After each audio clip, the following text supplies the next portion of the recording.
You're listening to the Cantina Cast, your home for thought-provoking Star Wars talk. Join Albert and Jonesy in breaking down the latest news, trailers, movies, and of course, your favorite characters from a galaxy far, far away.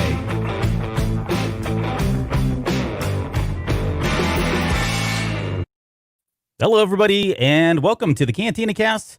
This is episode 333, The Last Jedi. This is our retrospective look at the Skywalker Saga, episode 8 of 9 that we're on now. My name is Albert Padilla, and joining me tonight is someone that you all know, you all love. It's been a while. In fact, I didn't realize just how long it had been until he told me that it had been 7 months since he's been on the show. Now, we promised you he'd be back, and we kept that promise. He kept that promise. He's back. Welcome to the show, Mr. Jonesy. I'll tell you what, man, it's good to hear that theme music. It's been a while. At least I hear it live. I haven't heard it live in a long, long time. Yeah. You guys have been killing it, though. Thank you very much. You look great, man. I like the shirt. That's a nice shirt you got on there. What is that there? Oh, Cantina Cast. I hadn't realized that you were, what a cheerleader you are. I don't have any cool pink Kylo shirts like you do. Yeah, I mean, it takes a real man to wear pink, one, and then two, to wear a Kylo Ren shirt. I mean, come on. See, and you actually call it pink. You don't call it like salmon or something like that. No, it's pink. Yeah. Nice. And it's not hot enough, really. If it was like a hotter pink, I'd totally rock it. But no, it's this isn't the basement, though. Yeah, no, this is. We're getting too far into the basement. Cool. Well, listen, we're going to just jump right into this because honestly, there's a lot to talk about here with The Last Jedi. And so if you guys, if this is your first time tuning in, what we've been doing again is looking at all of the movies now retrospectively since The Rise of Skywalker has come out and just trying to really feel these movies out and think, okay, what changed? Has anything really changed? Has our perspective changed at all now that we have the complete saga? And with The Last Jedi, I think there's a lot here to talk about because I think more than anything, if I could summarize it, I would say that, we've talked about, Jonesy, you and I have talked about The Last Jedi almost ad nauseum, and we've done at least 2 dedicated shows plus all of the breakout shows that we did when the movie was released. But I would say that a lot of our opinions were really kind of hanging on this idea that, well, let's see what 9 looks like, right? I'm gonna reserve my fullest extent of an opinion until episode 9 comes out, and we're here now. We're 7 months later down the road. But I guess just let me start off with this really quick question, and you don't need to dive too much into this, but would you say your perspective has changed at all about The Last Jedi? And we are going to dive into this a little bit more, but just kind of overall, quick 30 seconds. Has anything changed for you? Yeah, quite a bit, actually. It's really difficult to really quantify it. It's kind of this feeling. I rewatched it today for the first time in a few months, or several months, actually. And it felt like a totally different movie, knowing what we've known from Rise of Skywalker. And I can't quite put my finger on why. And actually I can. And I think you've got it in the notes here. Basically, how well do these movies all fit together? And I listened again to you and Mike for the Force Awakens show y'all did last week, and trying to piece this together as a saga and how this one stands alone. And this one just feels so, I mean, it's connected to the others, but it still just feels so by itself in so many different ways. And it's really difficult to really understand why. And I don't know if it's just because of the different cinematography type of style that we have with this movie, or if it's really just the story and the way that it was done and presented, and how it feeds between them. It's really difficult to kind of quantify without going into a lot of detail on each one, which we'll do a little bit of. Yeah, I would agree. In fact, I'll in full disclosure, I messaged Mike earlier before coming onto the show, and I said, man, I just don't know. I really don't know how the show's going to go. It feels weird. And I said, what feels weird is, on one hand, I've really come to like The Last Jedi, but not for a lot of the same reasons that I think people were saying you will at some point like The Last Jedi, right? In its own movie, I like it even more than I did when it first came out, more than a year after it came out, but it still feels separated, and probably even more so with The Rise of Skywalker. Now, is it a huge hookup for me? No. I mean, I can just roll with it. I can take it as it is and understand that this is just Star Wars and accept it and speak about it and theorize it and all that stuff. But there's just still something that doesn't connect. When you look at all of these movies, again, holistically, which is the whole point of this series. So, Mike didn't want to come on. He's such a sweetheart. No, Mike did not want to come on. He loves this movie. No, he was actually going to come on. You just happened to be, available. So, too many chefs in the kitchen. No, we're excited to have you back. We missed that entertainment value. Yeah, I know, right? Well, some call it entertainment, others, not so much. But no, I'm sure he's watching and listening, so we love you, Mike. All right, let's talk about, before we get into the show, let's talk about the by the numbers is kind of this little quick segment, and we don't really need to, belabor this by any means, but I mean, come on, the budget, $200 million.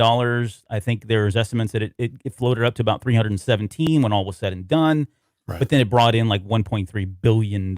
So by all accounts, at least financially, this movie was a huge success. I think where a lot of the discourse came from and a lot of the debate came from was, how much money it was making and then how much people were reacting to this, both positively and negatively. I mean, we had Rotten Tomatoes Gate where, the Russians were suddenly submitting reviews. And I mean, it was all kinds of kookiness that was going on, none of which was really substantiated or proven one way or the other. I mean, there were people on both ends going to ad nauseum, going to whatever end they could to prove one way or the other. But so anyways, by all accounts, though, this was a financial success.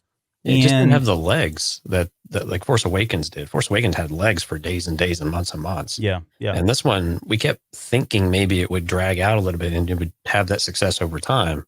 And it just didn't. It kind of died. Whereas Force Awakens just kind of kept rolling for a long time. Yeah.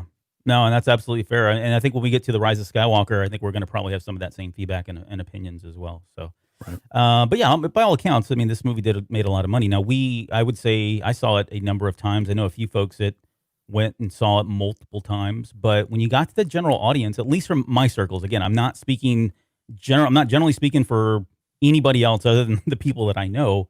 A lot of the casual people that I knew did not go back and see this 3, 4, 5 times. And those same people I know saw The Force Awakens. Those same people, to be fair, did not see The Rise of Skywalker 3 or 4 times. So I don't know what was so magical about The Force Awakens. I mean, we kind of broke that down, but maybe it was just the weight and the anticipation had played into that, right? The nostalgia of seeing all these old characters back. And as we got into 8 and as we got into 9, that fell off because these characters fell off. So no, I don't mean any disrespect from that, but you know what I'm saying? Like the main characters started to leave, but right. Well, I mean, and you're right. I mean, we had all this excitement for years and years of buildup, and Star Wars was back, and people were being reintroduced to it. I think also it was just the weight of this movie. This movie was really, really heavy, and it was a bit more methodical, a little slower moving. There were great action sequences, make no mistake. Sure. But it was a much more deliberate movie than what Force Awakens was, where Force Awakens had a lot more, I don't know, spirit of fun and things like that. And yeah, maybe a little nostalgia and things like that to it as well. Yeah. That got brought in, like you guys were talking about last week. But I think a lot of it was just this gravity of it. I mean, I'm kind of curious, like how Empire may have been viewed back in the day, where it had, again, this kind of emotional weight to it. And it plodded along a little bit, even though you had some really great action sequences kind of built around it on the ends. Yeah. And you bring up a good point, because that has been talked about. It's been debated about, it's been written about. And that being that the Empire Strikes Back was a little different than Star Wars Episode 4. You've got a different director coming in. You've got different influencers. You've got more money now, higher expectations, right? All this stuff gets put into like this pressure pot. And so the movie that came out was a slightly different movie, albeit a great movie, one of the best Star Wars movies, in my opinion.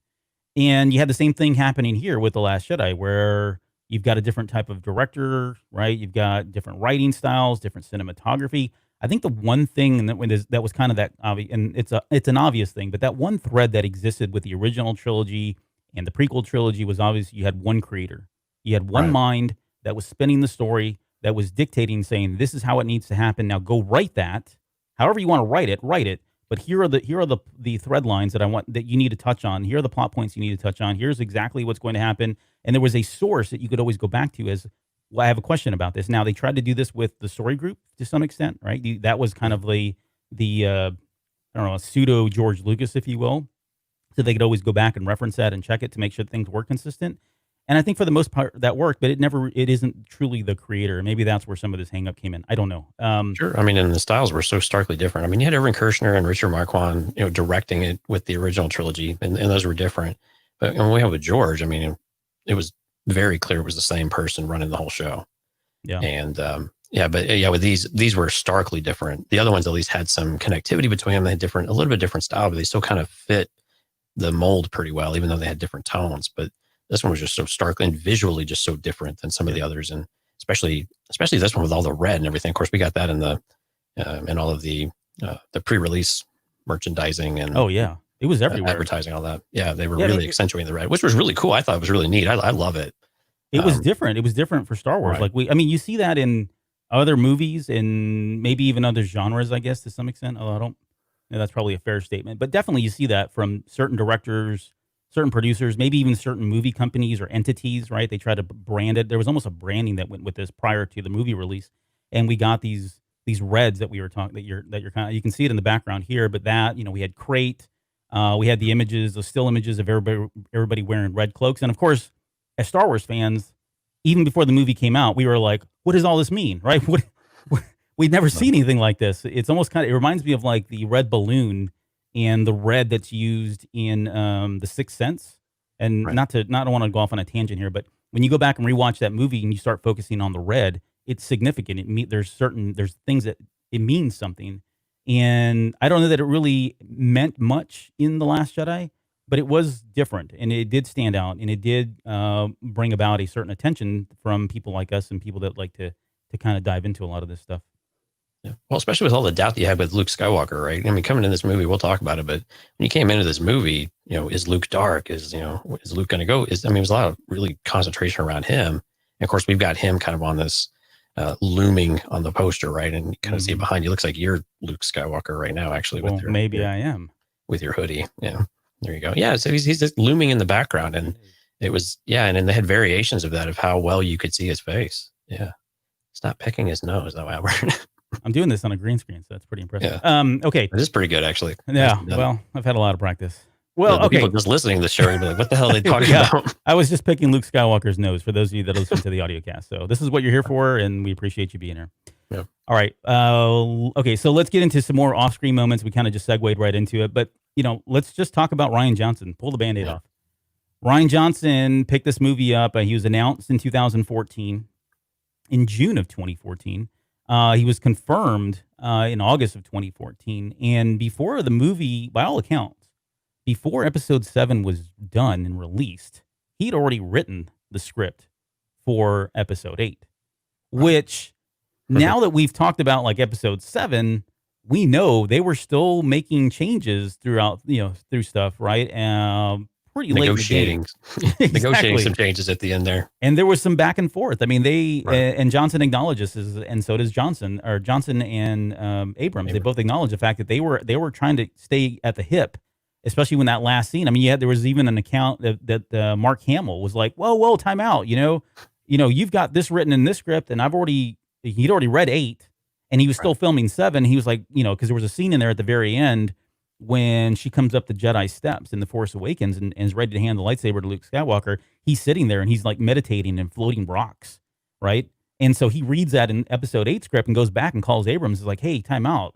We're not filming this. And he's got it written as that. So again, this script was already churned in at that point. But and this kind of leads into, and I'm kind of stoking the flames here because I want to just talk about what Johnson brought to the table as a writer and as a director. Now, I don't want to, so Jonesy, if you can, I'm gonna let you speak to this, but let's not get into, was this a better movie, any of that stuff, but just from a pure creative perspective, what did Johnson bring to the table? Well, I think this is what people were excited about too, right? A different perspective, from what his other movies were, from what we were used to seeing, using him as that kind of template for it. And what I think we did get, I mean, so someone who wanted to concentrate on the characters and the challenges that they would face and not have them be so static and not be so predictable, right? Mm-hmm. And that was something, and of course with the Blu-ray, we got this amazing documentary behind the scenes of how this all worked. And we got to see firsthand the challenges that the actors and the crew went through to make the movie as well, specifically around the story. And so I thought that was an interesting thing. I mean, it was a bold move, and this is what they kept telling us in the as they led up to the release, that it's different. And quite honestly, this is what people wanted, right? So after Force Awakens, you guys touched on this last week. With Force Awakens, it was a safe move. It was pretty familiar. We wanted to break, we were like, let's break the mold. Let's show some new stuff. Let's see some new Force stuff. Let's have a different take on it. And when they brought Rian Johnson in, they kept pushing that envelope. They kept saying this. And our expectations rose as a result of that. And we already knew we were going to get a different visual style. And you'll probably remember his name better than I will. His right hand man. What was his name? No, if you would have not asked me, I would have told you, but no, go on. I know you're talking about. Right. But that tag team, like, just the composing of the scenes and the, just the way that they put this together visually, we started to see it was going to be different visually than what we were used to. And yeah, those were exciting. Those were nervous things for us, but it was also exciting. We were wanting to see something that, stretched us a little bit with Star Wars. Now, it stretched people in different ways than maybe they anticipated, but yeah, it was kind of what we asked for at the same time. Right. One of the things, so for Rian Johnson, now I will say this, prior to this, I had never seen any of his movies. Looper was his only big one, right? I think that was his only big one. I think he had another one that he did. And there's probably people cursing us because we don't know all the Rian Johnson movies, and I don't. Sorry. But I had never seen a Rian Johnson movie. I will say this, since this movie, it made me want to see Knives Out. And that movie was an amazing awesome. cast too. I mean, well, yeah, the cast notwithstanding, right? But that film was freaking phenomenal. Right. And so what I will say, I guess, again, so to kind of touch on the question here about Rian Johnson, what did he bring to the table? So at least from my perspective, my opinion, I think he brought an intelligent level of writing to Star Wars.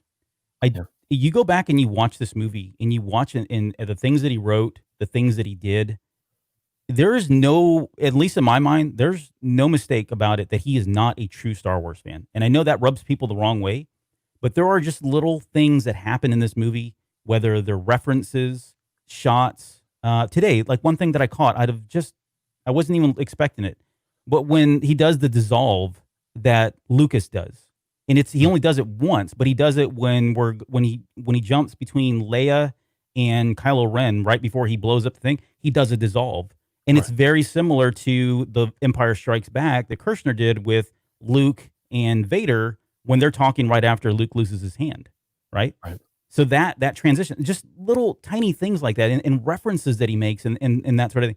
And he does. I mean, he's come out and says this, and I'm sure everybody says this, right? Oh yeah, I played with Star Wars toys, and I was a huge Star Wars fan. And sometimes you believe these folks, and sometimes you're like, okay, but you really probably weren't that big of a fan. I truly take him at his word that he was playing with these toys as a young kid and creating his own Star Wars stories. Now, is that the Star Wars story that a lot of people liked? Well, I would say a lot of people did, and a lot of people didn't. That doesn't mean that that he's a bad director. He's not a bad writer at all by any means. And I'll say this about the film too. Directing style, that movie is probably the most beautiful Star Wars movie that's ever been put out there. And we've talked about this in the show. I think we've just reiterated not too long ago, but it is, every shot is purposeful. Every frame is purposeful. Every all the cinematography that's there is just a spectacle to behold. I mean, you could take every one of these frames and shots, and they look like posters or paintings and all of that, right? So the amount of time that he put into this, I think says a lot about him. And then the only other thing that I'll say about him too, and this is where I'm going to put on my work cap. But you think about all the trouble that we had with writing from like Rogue One, and that turned out okay. I'm not saying anything about that, right? But the writing that we had with like Rogue One, the writing that we had with Solo: A Star Wars Story, the writing issues that we had with The Force Awakens, the writing issues that we had The Rise of Skywalker. This guy sat down, put out a script, and was well ahead of schedule. I mean, this is all documented in the director, the documentary for Last Jedi. But I mean, he was dedicated, right? Dedicated to the work, dedicated to the art, dedicated to the franchise. And he really did put his best foot forward. I really sincerely believe that. Again, whether or not that resonated with everybody, probably not. But you can't dispute the fact that he had his heart in this movie. I mean, the dude was buying pizzas before the movie even started, too. Right. And again, I think that's why it's important to go back and watch the documentary if you haven't. I mean, it's been a few years now. Hopefully you have. Yeah. But I think that's the thing you really got to gravitate to is like, he has a reason why he wrote the story the way he did, and he took the characters in the direction he did. It was very well thought out for the most part. Right. So it's something that he had a plan, he had an idea. Now he had to bring everyone along with it, including Mark Hamill, of course, which was very well documented. And I'm kind of curious how the conversations really went with Kathleen Kennedy and the Disney brass as well, of how comfortable they felt with this being shooken up. And I know some of them were like, no, this is great, rah, rah, rah, let's do the different things. But it was very deliberate, though. I mean, this was a movie that he wanted to change the way that we look at these characters, because, I mean, I know how I wanted Luke Skywalker to be. I think we all kind of knew. We all did. We all wanted Luke to be this heroic guy that, like we had in the expanded universe or Legends, whatever you want to call it now. And, you know, we had this mental image of him, and he's a hero to many of us, especially you're in my generation. And for that to be, you know, changed is difficult to kind of tolerate and deal with sometimes. But it's still, but it was like, to your point though, it was very intelligently written. It was very deliberate. It was very intentional, and it was very well thought out to an extent. Now, it seemed to be a bit in a bubble. Yes. And I think that's where we tend to have our misgivings if we're going to be critical about it, is it was kind of done in a bubble. Yep. And then that is the one thing, and we'll kind of just jump in. That's a perfect segue. Thank you again. Wow, you're such a professional. When we talk about Rian Johnson, and I have versus Abrams, and I don't mean that in any other way than just comparing the two, right? The juxtaposition between their styles of writing and the stories that they were trying to tell. Kind of like we talked about at the very beginning of this episode, the movie on itself stands alone. It's an amazing movie, beginning to end. The acting's great, directing's great, the writing's great, the storyline's great, special effects are great, the music's great, yada, yada, yada.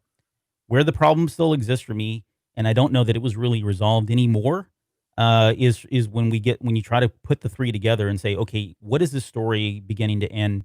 Are there contradictions? And we're not going to get into the argument of, well, every one of the trilogies has, you know, contradictions and all that. That's not what we're talking about. This is very different, because again, with those, at least you had the consistent line of George Lucas as being the sole creator.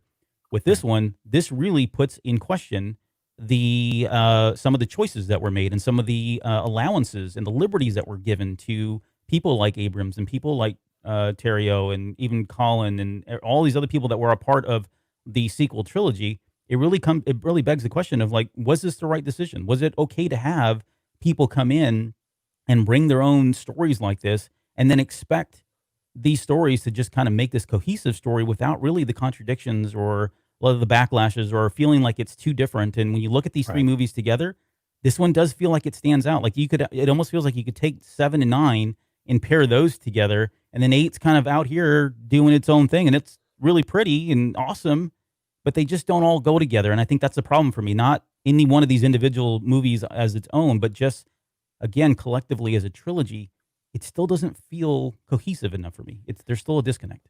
Right. And there's just a couple of things that you can, I think the one that stands out to me the most when I was watching it today is Snoke, and the storyline that we have with Snoke. And when you listen to the dialogue, and then you think about Rise of Skywalker and how Palpatine resurfaces, the motives of Snoke and the things he's saying don't make a lot of sense when now you know the entirety of the story. I think, to your point earlier, we got to see how 9 works to see how this works. And now it's like, well, we've got these really sharp disconnects. Right. We can work our ways into a lot of things because we're Star Wars fans. It's what we do. Exactly. Right. But it's hard on some of these to do that already. Right. And we'll go into some of the Snoke stuff here as we go on. But those are the things I see the huge disconnect on without this overarching story arc. And we can argue how well Lucas may have had his done originally, you know, in the original trilogy, but we knew he had something of an outline of where he wanted to take it. It's iterative. It goes through changes. But this one, we know for a fact there was no, you know, overarching story.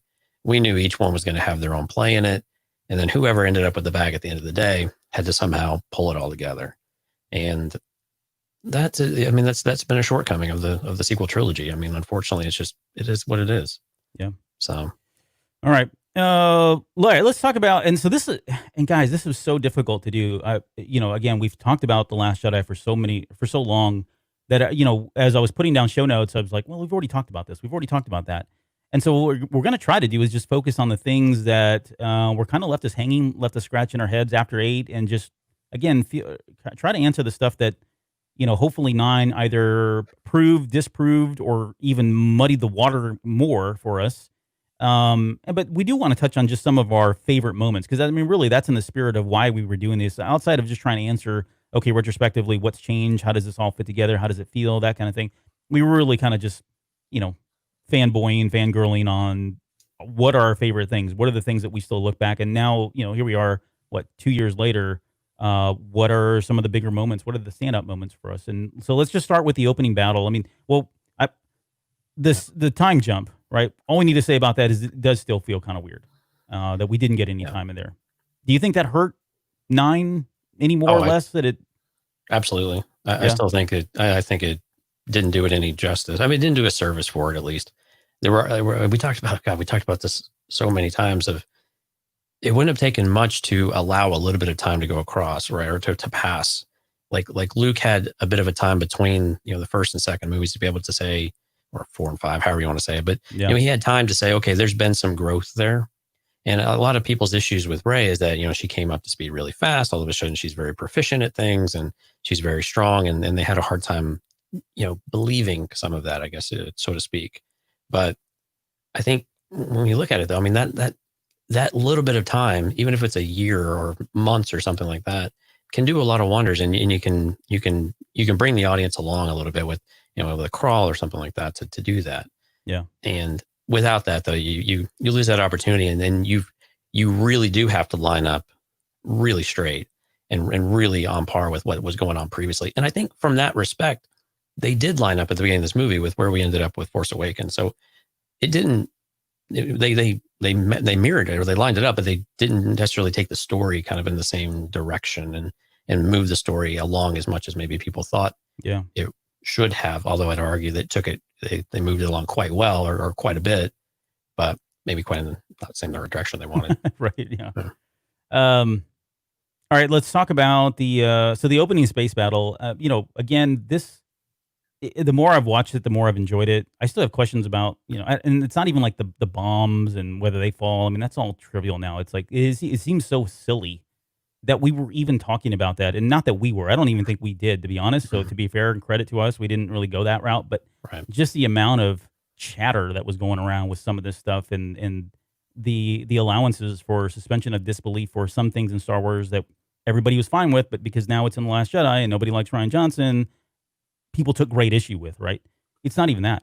I think more than anything, the only thing I'll say about the space battles that now bothers me that I never used to, everything moves so slow. Like, the Star Fortresses just are kind of like creeping, right? And then when the big chase is going on, the supremacy comes in out of hyperspace or hyperdrive space, and it's like it's very, very slow. The dreadnought's very, very slow. And I'm like, man, this is Star Wars. Like, these things move a lot faster. And don't get me wrong. Half the time, the Star Destroyers in the original trilogy and prequel trilogies, they didn't really move a whole lot either, right? Yeah. But this was a race. There was a chase that was supposed to be going on. And sometimes it does feel like these things are just moving really slow. But visually, nothing blows up better than the Star Fortresses. Like, those are glorious explosions that we've never really seen before.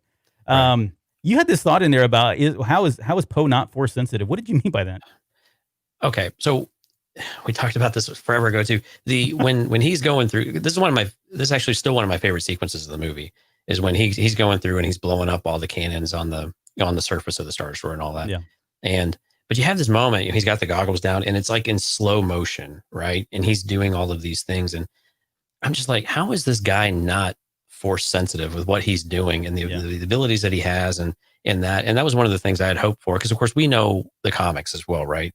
We know that his mother had a Force tree that was given to her by Luke Skywalker, because we're nerdy like that. Mm-hmm. And so we know these things. We're like, okay, how did some of that stuff not maybe rub off on him to where we would, we have this kind of overall, kind of cooler character? Because when we got to Finn, we started thinking, okay, well, Finn's not Force sensitive like maybe we thought he might be after Force Awakens in some ways. Yeah. And to me, I was like, okay, well, Poe seems like a legitimate candidate here for us to be able to do this. But I don't know, the things that he does in the X-Wing, just seem like he's got something there. I'm not saying he's a Jedi or anything, or he's going to be a Jedi or anything like that, but just that he has a connection to it that maybe we could have explored a little bit more. Yeah. Yeah. And I think now that you say that, it does recall the conversation that we had. I think at one point before, when episode 8 came out, we were like, oh, in 9, are Poe and Kylo Ren going to go at it? Are we going to see these people that are at the top of their game in terms of piloting, right? Where one is Force sensitive and the other is not, because he's just a human being and has got the talent and that kind of thing. And I get what you're saying there. I don't know.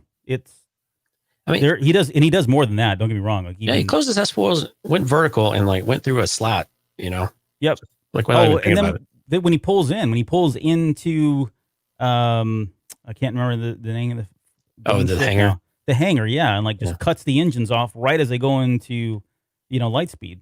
Yeah, and stuff like that. It's just like, okay, it's extraordinary abilities that we've never seen or even read about, at least in canon or even in Legends to some extent. I did have to walk it back a little bit because the way that Chewbacca was flying in the caverns of Crate. Oh yeah, well, I mean, I was like, okay, well, Chewie's now a Jedi too. So make everybody a Jedi. Yeah, right.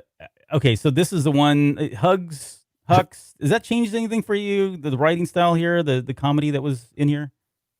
It's still bad. Don't like that one. I just don't like what they did with the character. I don't like the facial expressions that he had, and they just basically humiliated this character in this movie. He has a couple of moments that are okay, but I just don't like what they did with this character at all. And I get they wanted a little comic relief. The comic relief in this movie was there was a lot of it throughout the movie, but what they did with Hugs, they really softened that. I can't use the words I want to use, but they really softened that character quite a bit and just made him a joke. And, the people around him were even like smirking. I watched the faces a little bit more closely this time with, some of the other people on the bridge with him. And they knew he was a joke too. And moments when they're on Crate in the walkers, he has a little bit more defining moments that seem a little bit better. Yeah. And the jokes there, like, do you think you got him? I mean, those are great moments. But right. Yeah. That early scene though, I still just don't like it. And when Kylo force chokes him, and he's all, his face is just all contorted and weird. Yeah. It was inconsistent with what we had elsewhere in Star Wars, I guess, right? No, you're right. And that I was gonna use the word undermining because it undermines some of his authority. It undermines a lot of his authority personally, but right. But yeah, and credibility. Sure. Yeah, and it's a stark difference than the gentleman I shouldn't use that word, but the man that's standing there giving that speech just before they destroy Hosni and Prime, right? And you think about that speech, parallel that to or compare it to this, that's a really huge difference. But maybe that's it. Yeah, it's just that stark contrast between what we saw previously and what we have now. Yep. It just took us off guard, Yeah. The space chases, I guess, in general, to even now, I don't know that. I don't know. There wasn't, like I said, it didn't bother me so much. Again, people were getting caught up on it's fuel, and there was no, it was very slow moving and that sort of thing. I said that earlier, but yeah, I don't know that this really bothers me anymore. Like it's over time. I know we talked about it, but it just seems like one of those things that has died off, and not for everybody. I get there's still people that are really upset that this was a space race. But the tracking through light speed is one of those things that I felt like is kind of huge. And Leia says it, right? I mean, she even says it in the movie. Like, think about that. They tracked us through light speed. That is a game changer and will continue to be a game changer should we ever get anything beyond The Last Jedi, whether, in our lifetimes or going down the road. But yeah, that's kind of a big deal. And it doesn't really get it doesn't get spoken about a lot, but. No, it doesn't. I mean, that is a big deal. And I think the space chase, and when we originally reviewed it, it did feel a bit sluggish. It dragged out a bit, but yeah, the more I've watched the movie, the less I even notice it, to be honest with you, because you start focusing on the other story elements of it. But yeah, the light speed tracing was really a big deal. And tracking was a really big deal, and it kind of got swept under the rug a bit. And it's popped up in a couple of other places now within canon, so it's still a thing. It was important to lay that groundwork for it, but yeah. But I mean, what else are you going to talk about with it too? I think it's just to be fair. Yeah. It is what it is, Yep. There was, I felt like also, and we're kind of lumping a lot of the space stuff up together. I probably should have kind of disclosed that up front. But the relationship between, one thing that stands out for me now is that whole relationship between Kylo Ren and his mother.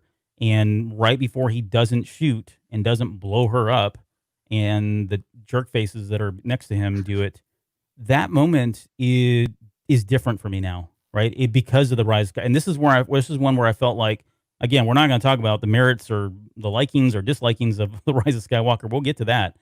But if you look at that relationship and what we know now because of the Rise of Skywalker, this scene has way more weight to it. There's a lot more gravity here because Right. This is now, to me, it feels like this is really the turning moment. This is the turning point at which he acknowledges that I am starting to veer to the light, and I'm taking steps to get there consciously. I'm not saying he's Ben Solo at this point by any means, Right. but it was after he killed Han Solo and was able to kind of release that and figure out who he was.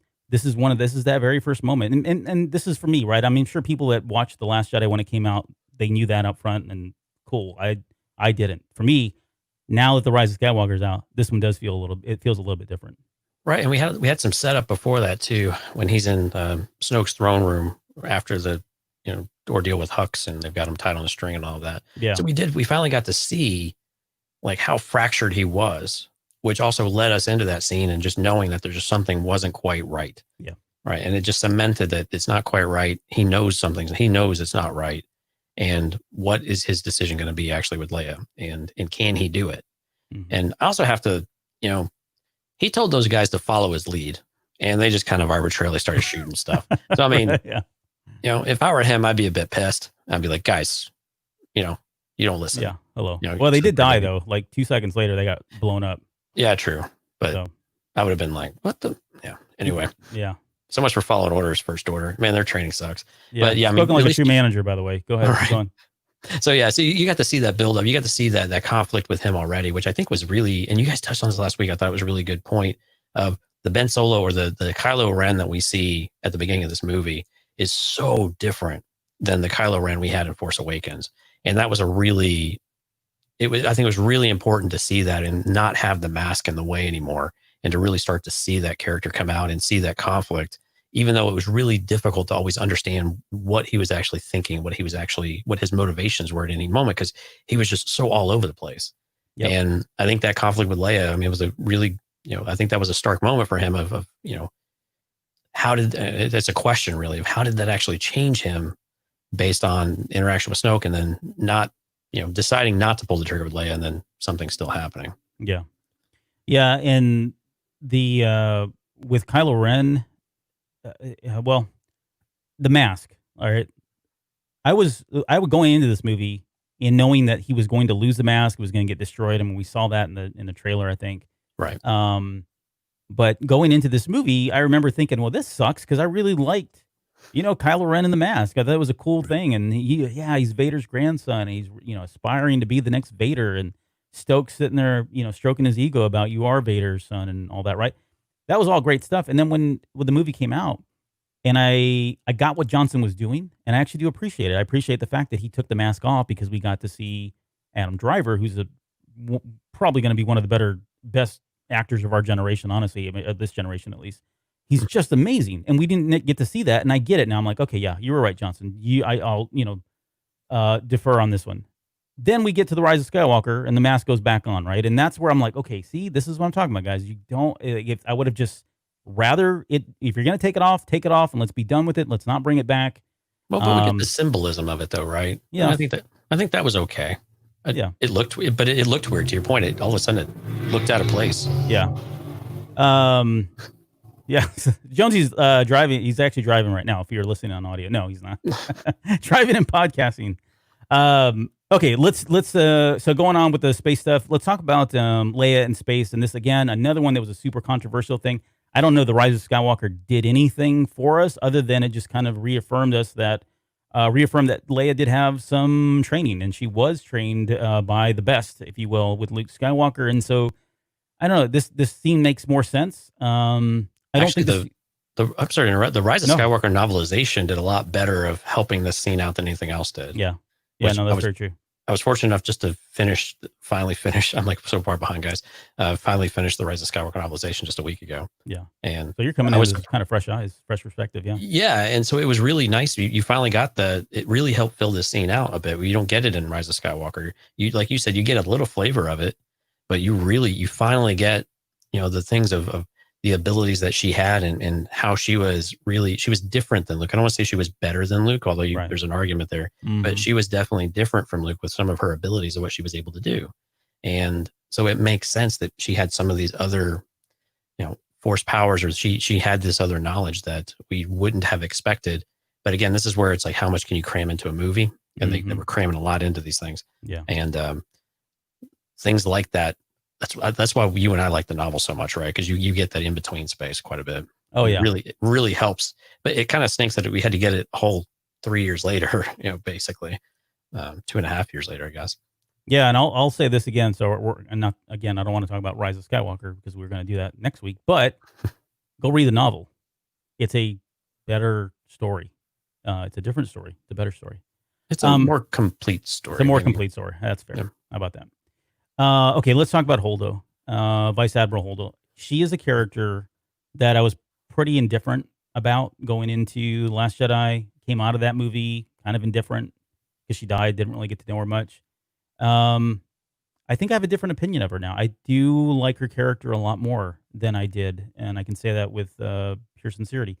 I like her management style. Like I appreciate what she was doing more now.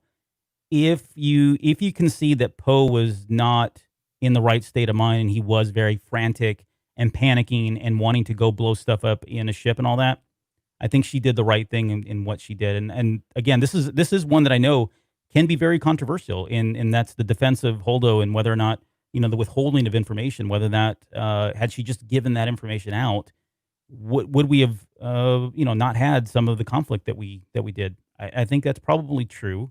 But if you think about it from the perspective of her and what was happening in the moment, I can see where she would do this, and I don't have a problem with it these days. So maybe give us an idea of your perspective on that. So why was it important for her to keep that, maybe not to herself, but clearly a small, tight-knit group? Yeah. So I think given the circumstances and the fact that they were on the run, they didn't really have a lot of answers. I think she was trying to keep the core together, trying to ensure that that morale was high, that the chain of command existed, that there wouldn't be a mutiny because things were really falling apart, deteriorating before her eyes. I mean, she even mentions that we've lost all of our leadership. All the senior leadership was gone with the explosion of the deck, including Leia herself, who's now thankfully alive. Unconscious, basically. Yeah, but she's, sitting there unconscious, right? Mm-hmm. I think she had a very, very fragile situation. And the only thing that she could do was ensure that everybody stayed the course. And she never said it. Look, I don't have a plan. But I think from my perspective now watching it, it feels like, she doesn't. But she can't go out there and tell everybody, look, I really don't know what we're doing here, and I don't know if this is right. Maybe she could. Again, I'm not saying that, but I get where she was going. I get what she was trying to do and how she was just trying to keep it all together. And now, so from that, now you got somebody who is like, let's go blow stuff up. Let's, I've got a plan. You're not taking the right action. I mean, I've been in situations that not have necessarily been life or death, but I've been in situations where things are important, and I know other people have very great opinions, and I'm willing to entertain those opinions. But at the end of the day, I can't just start allowing everybody's opinion to persuade me, because then it looks like I don't know I don't have it together. At least I'm not doing what I think is right. I'm just being influenced by anybody who's loudest. I'm only being influenced by the squeaky wheels. And from a leadership perspective, I don't think that's a really good situation to be in. I think it does put chinks in your armor to allow that to happen. So, right, and I think that's the important point. Right, it's the timing in the audience. If Poe would have done this differently, not in front of everybody, I could see where I would probably have a little bit different expectation that I guess he's a captain at this point, so maybe rank matters a little bit here. Commander. Yeah, well, it was commander, right? Now he's captain. No, I was quoting him. He's like, I don't care what you call me. But anyways, right. Yeah, no, yeah. I mean, it's a good point. I mean, I don't know how that influences, but had he done it maybe in a better way or the right way, maybe she would have brought him in the loop on what they were actually doing. Because again, you need people to be advocates for what your position is and where you want people to be, for the very reasons you laid out, for higher morale and to make sure that you don't have dissension in the ranks either. So I tend to agree I tend to disagree a little bit with you that she should have been more transparent with what the plan was, especially with, again, to your point, the limited number of officers they now have. People are now stepping into roles that they don't normally do. Yeah. So you need to reform the ranks a bit and get people comfortable with what's going on. Now, again, she was doing that already with other people, then, cool. And Poe was just on the outside looking in, and you understand if you feel his frustration because he's used to being the right-hand man. Yeah, absolutely. Right. Yeah, I mean, she tells him, you're the last thing we need right now. Well, yeah, I mean, and that boy was absolutely on the money. Yeah. He was just all over the place. Yeah. Okay. Now here's this one. We're going to talk about Rose. And this is where like the Rise of Skywalker really changes my perspective on Rose a lot. Like I came out of this movie pretty positive about Rose. I love everything about the actress and what she's done. Kelly Marie Tran. I think came out of this movie going, man, this is really cool. I wonder what's going to happen with her. And she does feel like she's just freaking collateral damage. Like she was swept under the rug, and it changes my perspective now. Like, okay, so what is Rose? Like, who is she? And really, what was she there for? Like the only thing now, and I hate to say this because it feels like I'm again undermining her as a character or undermining Kelly Marie Tran's performance or even the writing for her. But it does feel like, well, what the hell was the point? Right? Yeah. What was she there for? The only thing now it feels like that she was there for was to save Finn from wrecking himself. Right. And so what does that mean? So what is she then? Like, and there was just so much, I mean, and then you think about like this too, like off camera, right? Or even off screen leading up to the Last Jedi, they made a big deal about Kelly Marie Tran. They brought her out on stage. Everybody loved her. They adored her. She was cheered for. I mean, and standing ovation at standing Celebration, ovation, right? She's the new face of Star Wars, and you're really going to love this. And it felt like they were laying that groundwork in 8, and I feel like we did. I feel like he did lay that groundwork, and then just to see what happened in 9, I don't know. I really question her character now. I feel bad for her. I feel bad for the character itself, and I feel bad because I don't even care. Like that whole relationship between her and Finn, whether you believe it was real or not, in the heat of the moment. That didn't do anything, and we have no explanation about that. Hand on the shoulder on Rise of Skywalker. That was about it. Yeah. Yeah, I agree with you. High fives, yeah. Yeah, I mean, it's air high fives now. But yeah, it's disappointing. I don't understand why. I have to think, well, this is where you have to pull out of you got to get out of the Star Wars nerddom a little bit and get into movie making. And when I look at Rise of Skywalker, they had so many things they had to do. Mm-hmm. And there were going to be casualties of story and casualties, unfortunately, of character as well. And so it sounds like there was a lot of footage that was cut for her character, which is unfortunate again, because she was such a central part of the story for Last Jedi. She would, she was tied to the hip with Leia too, if I remember correctly. Yeah. And with Paige and the stories that they had outside of the movie with, I think they had a book and then some things like that. Right. Mm-hmm. So there was a lot of things around it. And again, you had the whole social atmosphere that went with it outside of the movie, but it was just really, I agree. It really cheapens what we see here because all of a sudden you just have nothing. And that is really difficult to get your arms around of why it mattered. And we don't like things that feel like they don't matter all of a sudden. And that's really tough to take as a Star Wars fan we want things to really make a difference. And when they make a difference, then you keep them and you cherish them and you grow it. And with this character, she had an important role in the new Resistance or whatever, but we never really got an idea what the heck it was. Right. Yeah. I mean, she was relegated to the same role as what was his name, Dominic Monaghan. Yep.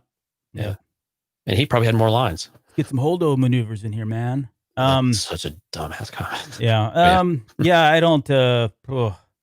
Yeah. This one's unfortunate. It sucks. All right. Well, I don't know. I guess we won't.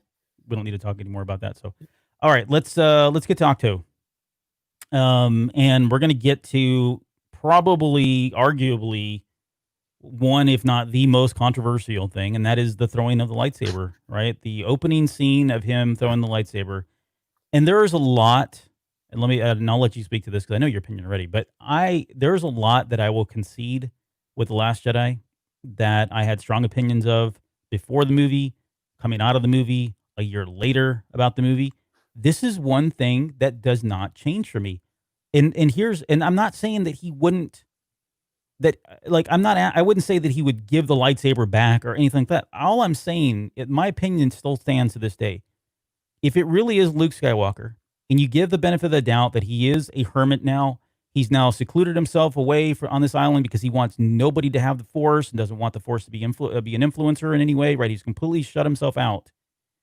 and this person comes up and they've got a lightsaber and they hand him the lightsaber, I'm not going to pitch it around off my back or whatever else so it can go get picked up and someone else can go do something terrible with it. I'm just holding on the lightsaber and saying, I'm sorry, you're not getting this back. Right. And still be able to, you could still do all of that. I mean, you could still tell the same story. It doesn't change Luke as much. And to me, it feels like that's more in line with what he would do than to just throw it away very, and it's not even just the act of it. It's everything about that scene. It's the act of it. It's the way the sound is, the music, right? It's almost made to be like a very comedic moment. And it still to this day does not sit well with me. Am I wrong? I don't have much of a problem, but I think I was trying to boil this down. Like, why do we have such a problem with this? Yeah. And I think you were touching on this a bit. Luke's a jerk all of a sudden. Do you use your words? He's a jerk face. And that's not the Luke that we're used to. It's not the Luke that we know. And to your point, why would a farm boy like Luke Skywalker all of a sudden just be a total jerk? Like all the time. I mean, he's a jerk throughout a big chunk of this movie. There are very few redeeming qualities about him for the most part. And again, what's the point? He could have just ignored. I mean, she's pestering him. I get that, but the casual nature of it, and of course, then they kind of, they fix that a bit in Rise of Skywalker with his comment about when he saves the lightsaber and all of that. But weapon, it should be revered or whatever it is. And so it's again disconnects between the movies a bit, or you could just say he's grown finally, after. Well, and I've heard that's the more common, I guess. I don't know what's the word, defense of the action, right, is that he did grow. You saw growth in the Rise of Skywalker, and that really wasn't a story correction. It was just showing that he acknowledged that I should not have done that, and now this is the right thing to do. I don't really buy that, but I mean, I think I came down to just we don't like him being a total jerk, and of just being so casual about it too, and seemingly just uncaring. Yeah. We want our characters to care, even if they're conflicted about it. We want to see the conflict. We don't want to see dismissiveness. And I think that's what we saw in Luke Skywalker, and that really rubs us really wrong. Yeah. Yeah. The I really still even more. I still love seeing Luke on the Falcon for the first time, and when he goes in the Falcon thing. And he turns around, he's looking at it. I mean, it's chilling. Honestly, for me, that, and then I mean, probably one of the smartest things that Johnson does is, using the line from A New Hope and having R2 play that, and he comes back and says, nothing's going to make me change my mind, and that was a cheap move. I mean, that was pretty brilliant, I thought. I mean, and I wish I could say I was smart enough to think about that, but one of the most simple things in that scene that make it one of my favorite is the tone of Luke's voice when he says R2. Yeah, and he has that youthfulness to him all of a sudden, and this light kind of finally shines just a little bit, and we finally see a glimpse of the person that we know he is and still can be. Right. And that, along with the Sacred Island, watch the language. That part too is very. Those are great comedic. Those are the great comedic moments, right? They're subtle and they're so in tune with the characters, and they're so fun.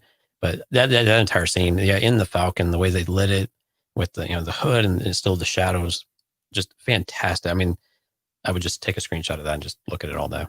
It's just beautiful. Yeah. Yeah.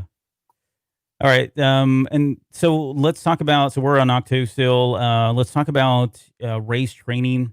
Now, I didn't mention this early on, but again, if this is the first time you've joined us for these Saga movies, what we're doing again is going through our favorite moments and talking about perspective and changes and that sort of thing. But then at the very end, we want to talk and kind of break down a particular scene or moment. And I want to talk about race training, but my moment is going to come from some of the training itself. So we're not going to dive into this as much because we'll save it to the very end when we get there.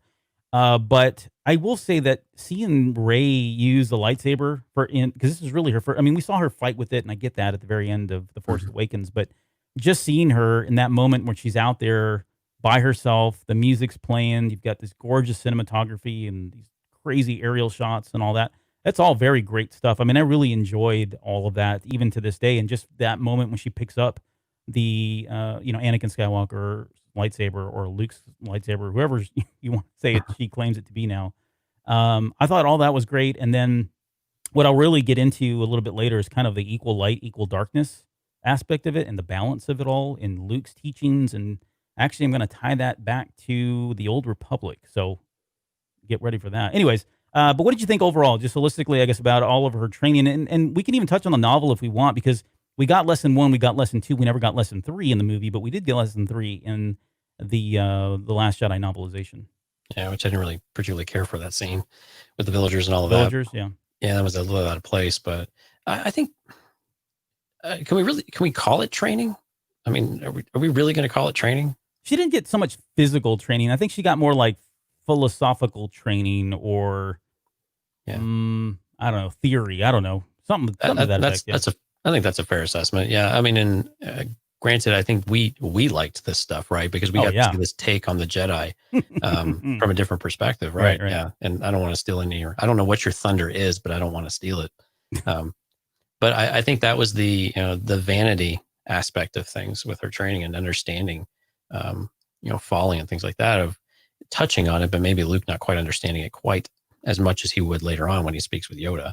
But I thought overall, I thought it was, some of these were important lessons to learn she's not learning about, how to use the Force. She's learning about the Force itself. And I thought those moments where she's speaking to what it is, when I watched it again today, it still really hit home that this is a really important scene for people to understand what the Force is, because quite honestly, we've never really had explained it or have it explained to us like this in any of the movies. Mm-hmm. And I think it's just it was really important to kind of recenter around what it is and what it means.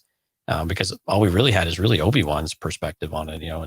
Penetrates everything, it binds the universe or galaxy and all that. And so to have a little more flavor of that through her lens as a new Force user, I thought was really, really, it's still really, really nice to see. And I thought it was super important for us to be able to get that.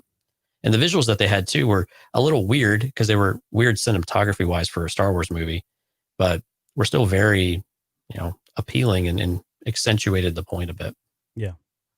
Yeah, there's certainly some of the cinematography out of place. I skirt around your issue enough. No, yeah, just enough. And yeah, I don't. I'm gonna talk about exactly that, kind of like the balance and all that. But what I won't talk about that I think is significant was just somebody finally acknowledging the Jedi were not perfect, right? And that Luke saying, "Man, they really screwed up," because not only were they imperfect, but they allowed arguably the most powerful, and we definitely get to see that a little bit later in the next movie, arguably the most powerful Sith rise to power right underneath their eyes, right? And he even says it's a Jedi that allowed all this to kind of happen, right? So I mean, just getting that, like, come to Jesus meeting with Luke Skywalker, or probably not Jesus, because it's not a good word to use. But yeah, anyways, so having Luke Skywalker and hear those words come out of his mouth, and just reaffirm that this was all of the stuff that we had talked about prior to, and all the imperfections and the things that went wrong with the Jedi Council, and the things that we witnessed firsthand in the sequel or the prequel trilogy. I think that was great. I think that was really nice to actually hear that from his perspective, and especially now that he calls the Jedi being romanticized and deitized, right. And that's certainly the case.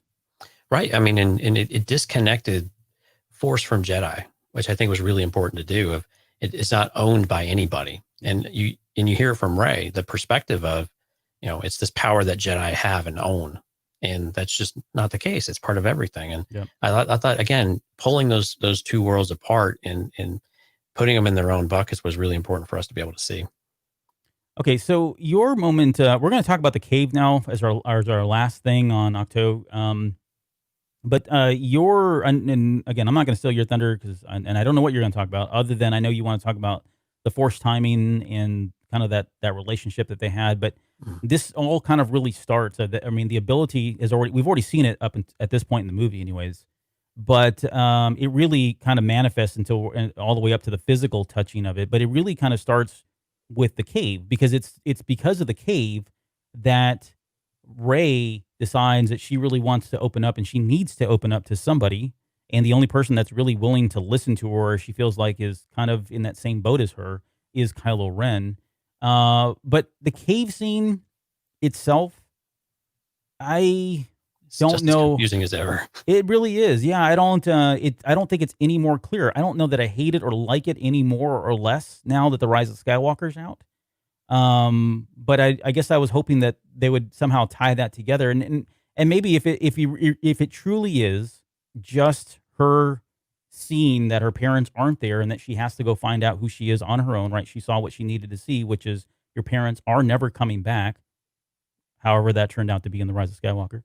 If your parents really truly aren't coming back, then you need to you need to start defining yourself. If that's truly all it is, then the scene's fine. Don't have a problem with it. But I guess what I was looking for was whether or not there would be perspective changes here with the Rise of Skywalker, which I can't say that there were.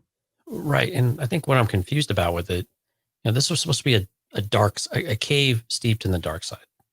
So if she sees her reflection, is it really her having an epiphany type of thing of rely on yourself, learn about yourself, kind of let go of some of these things?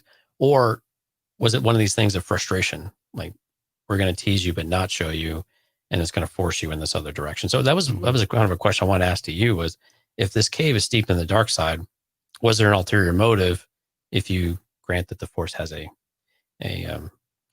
hate to say will, but I'm going to use will. Like the will of the Force? Right. But you have temptations of each side of it, right? Both light and dark. And so, if it's a dark side cave, what would be the point of that? It's not going to give her clarity around anything. I didn't think, if it was dark side, I don't know why it would give her clarity around anything unless it was as a motive to force her down a different path or to lure maybe her down a different path, not force. Yeah, I don't.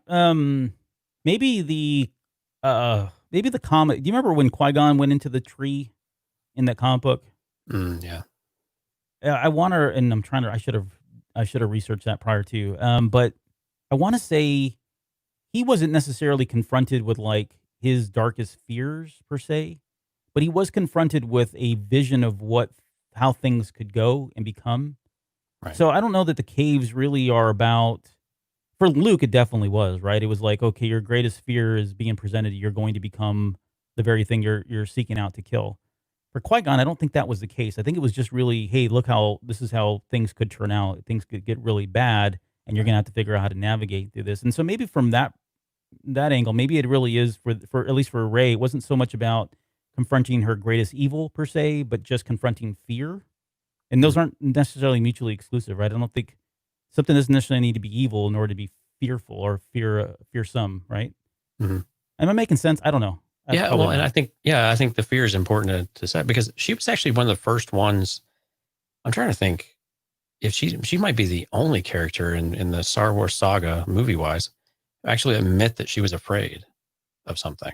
When she's telling Luke, he keeps asking, pressing her, "Why are you here?" She's the first one to actually openly admit that she has these things going on and she doesn't know what it means, and she's just scared. Yeah. What did Luke say? I'm not afraid. Right. I mean, yeah, no, it's a great point. Yeah, and Anakin was the same way when he was a boy. They sensed much fear in him, and then seeing right through him, and where she was very transparent about it. And I think that's where the cave is interesting to kind of continue to debate. She's pretty open about it, but she just doesn't know what to do with it. Yeah. Yeah. There was one last thing, sorry, about on the island here, and that's the Yoda, right? Yoda manifesting, coming back. I'm trying to remember now. Like, I don't think I don't. It's not any more clear to me whether or not Luke and Yoda had been in contact prior to him shutting everybody out. Like, I get once he shut himself out, my instinct tells me that he shut himself out from everybody, even the Force ghosts, because it did sound like they were just reconnecting for the first time. Like, he was, and somehow Yoda probably could see him, but they necessarily weren't in constant contact. But I don't think that I really got a sense one way or the other if they were, again, in contact prior to him cutting himself out. Maybe they were, maybe they weren't. But him coming back and kind of teaching him this one lesson about passing on what you've learned, and telling Luke it's not all about your wins that you need to pass on, right? That's great knowledge that you need to pass on, but you also need to pass on the knowledge of the things that you fail at, the things that you're not good at, and really help people grow from that, right? It's all this very cliche thing about, oh, you're going to learn from my mistakes, and I'm going to, you can benefit from my misfortune, that kind of thing. And that's really the lesson that he's passing on here. And then the second lesson that he does is just tell them, look, as masters, we grow beyond what our students are, right? And so meaning that you pass on what you know, good and bad, and you do that so that your students, your children, the people that look up to you can become more than what you are, right? There's something very obviously very noble about that. There's something very, uh, parental about that. But it's just surprising that I guess Luke never had that lesson, and that's fine. I'm not gonna debate whether or not, again, this is a character flaw in Luke or it wasn't written correctly for Luke, that he should have already had this. But I do like that. All I'm saying is I do like that it was Yoda of all people that came out and gave him this lesson. And then the only other thing is the other big thing that happens here is that we get another level of force power, and that Luke or Yoda is able to kind of use his cane to bonk him on the head, and then is able to manipulate the real world by pulling lightning down and burning the tree. But so, anyways, your thoughts on all of that before we move on to Canto Bite? Yeah, I'm going to defend Luke for a minute here. So he's got the weight of restoring the order and all of these other things, and so he is trying to. I think this is why his speech is important of where the Jedi were and what he had bought into, even of himself, right? Mm-hmm. And I think when you have that, he has this pressure that he's put on him to be perfect and to not make the mistakes of the past and to make everything rosy and perfect and kind of forget that lesson. And you can understand it to an extent of why he would be. I'm not saying that it's right, but you can almost understand why he would have this significant fall in this kind of severe, depressive type of state as a result of it. But it doesn't really, I mean, you can't defend that aspect of it. He's got to rise above that. But I thought it was a great scene. I mean, because it's one of those things that, but I was trying to think back to like Empire. Did Yoda ever really admit to all of their mistakes? No, not really. And, no, I mean, no, well, hold on. He doesn't in the movies, but he does in the comic book. Because remember, he cut himself off like on Dagobah. Well, we don't know. Well, if you read the comic, you do. If you don't know, Yoda cut himself off from using lightsabers altogether, right? He went to a bow and arrow and was running around getting food on Dagobah. But in there, he is self-reflecting on all the crap he did that was horrible and wrong and the bad decisions that he made. He is like self-loathing and dripping in self-loathing in the comic book. We don't really see that in the movies, though. Right. Yeah. Well, okay. We're going to touch back on this then. But so the issue that we had with that comic book, though, is that all of that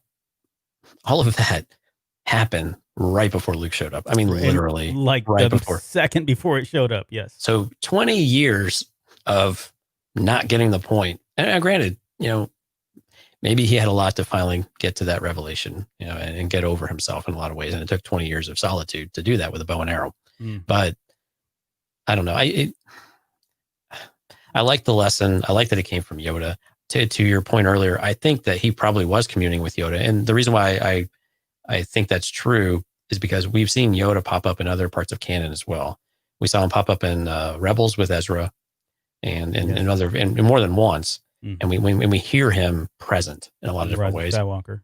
Yeah, exactly. So it seems to be entirely plausible that Luke would be communing with people, but again, you would think he would also be getting guidance if that were the case, and so that kind of leads to the contrary opinion of that. But I like this scene though a lot. I still like it. Some of the acting is a little over the top from the sacred Jedi text that you love to do. The sacred Jedi text, yeah. Yeah, that's I don't mind that scene as much. That line. Okay, let's move on to Canto Bite.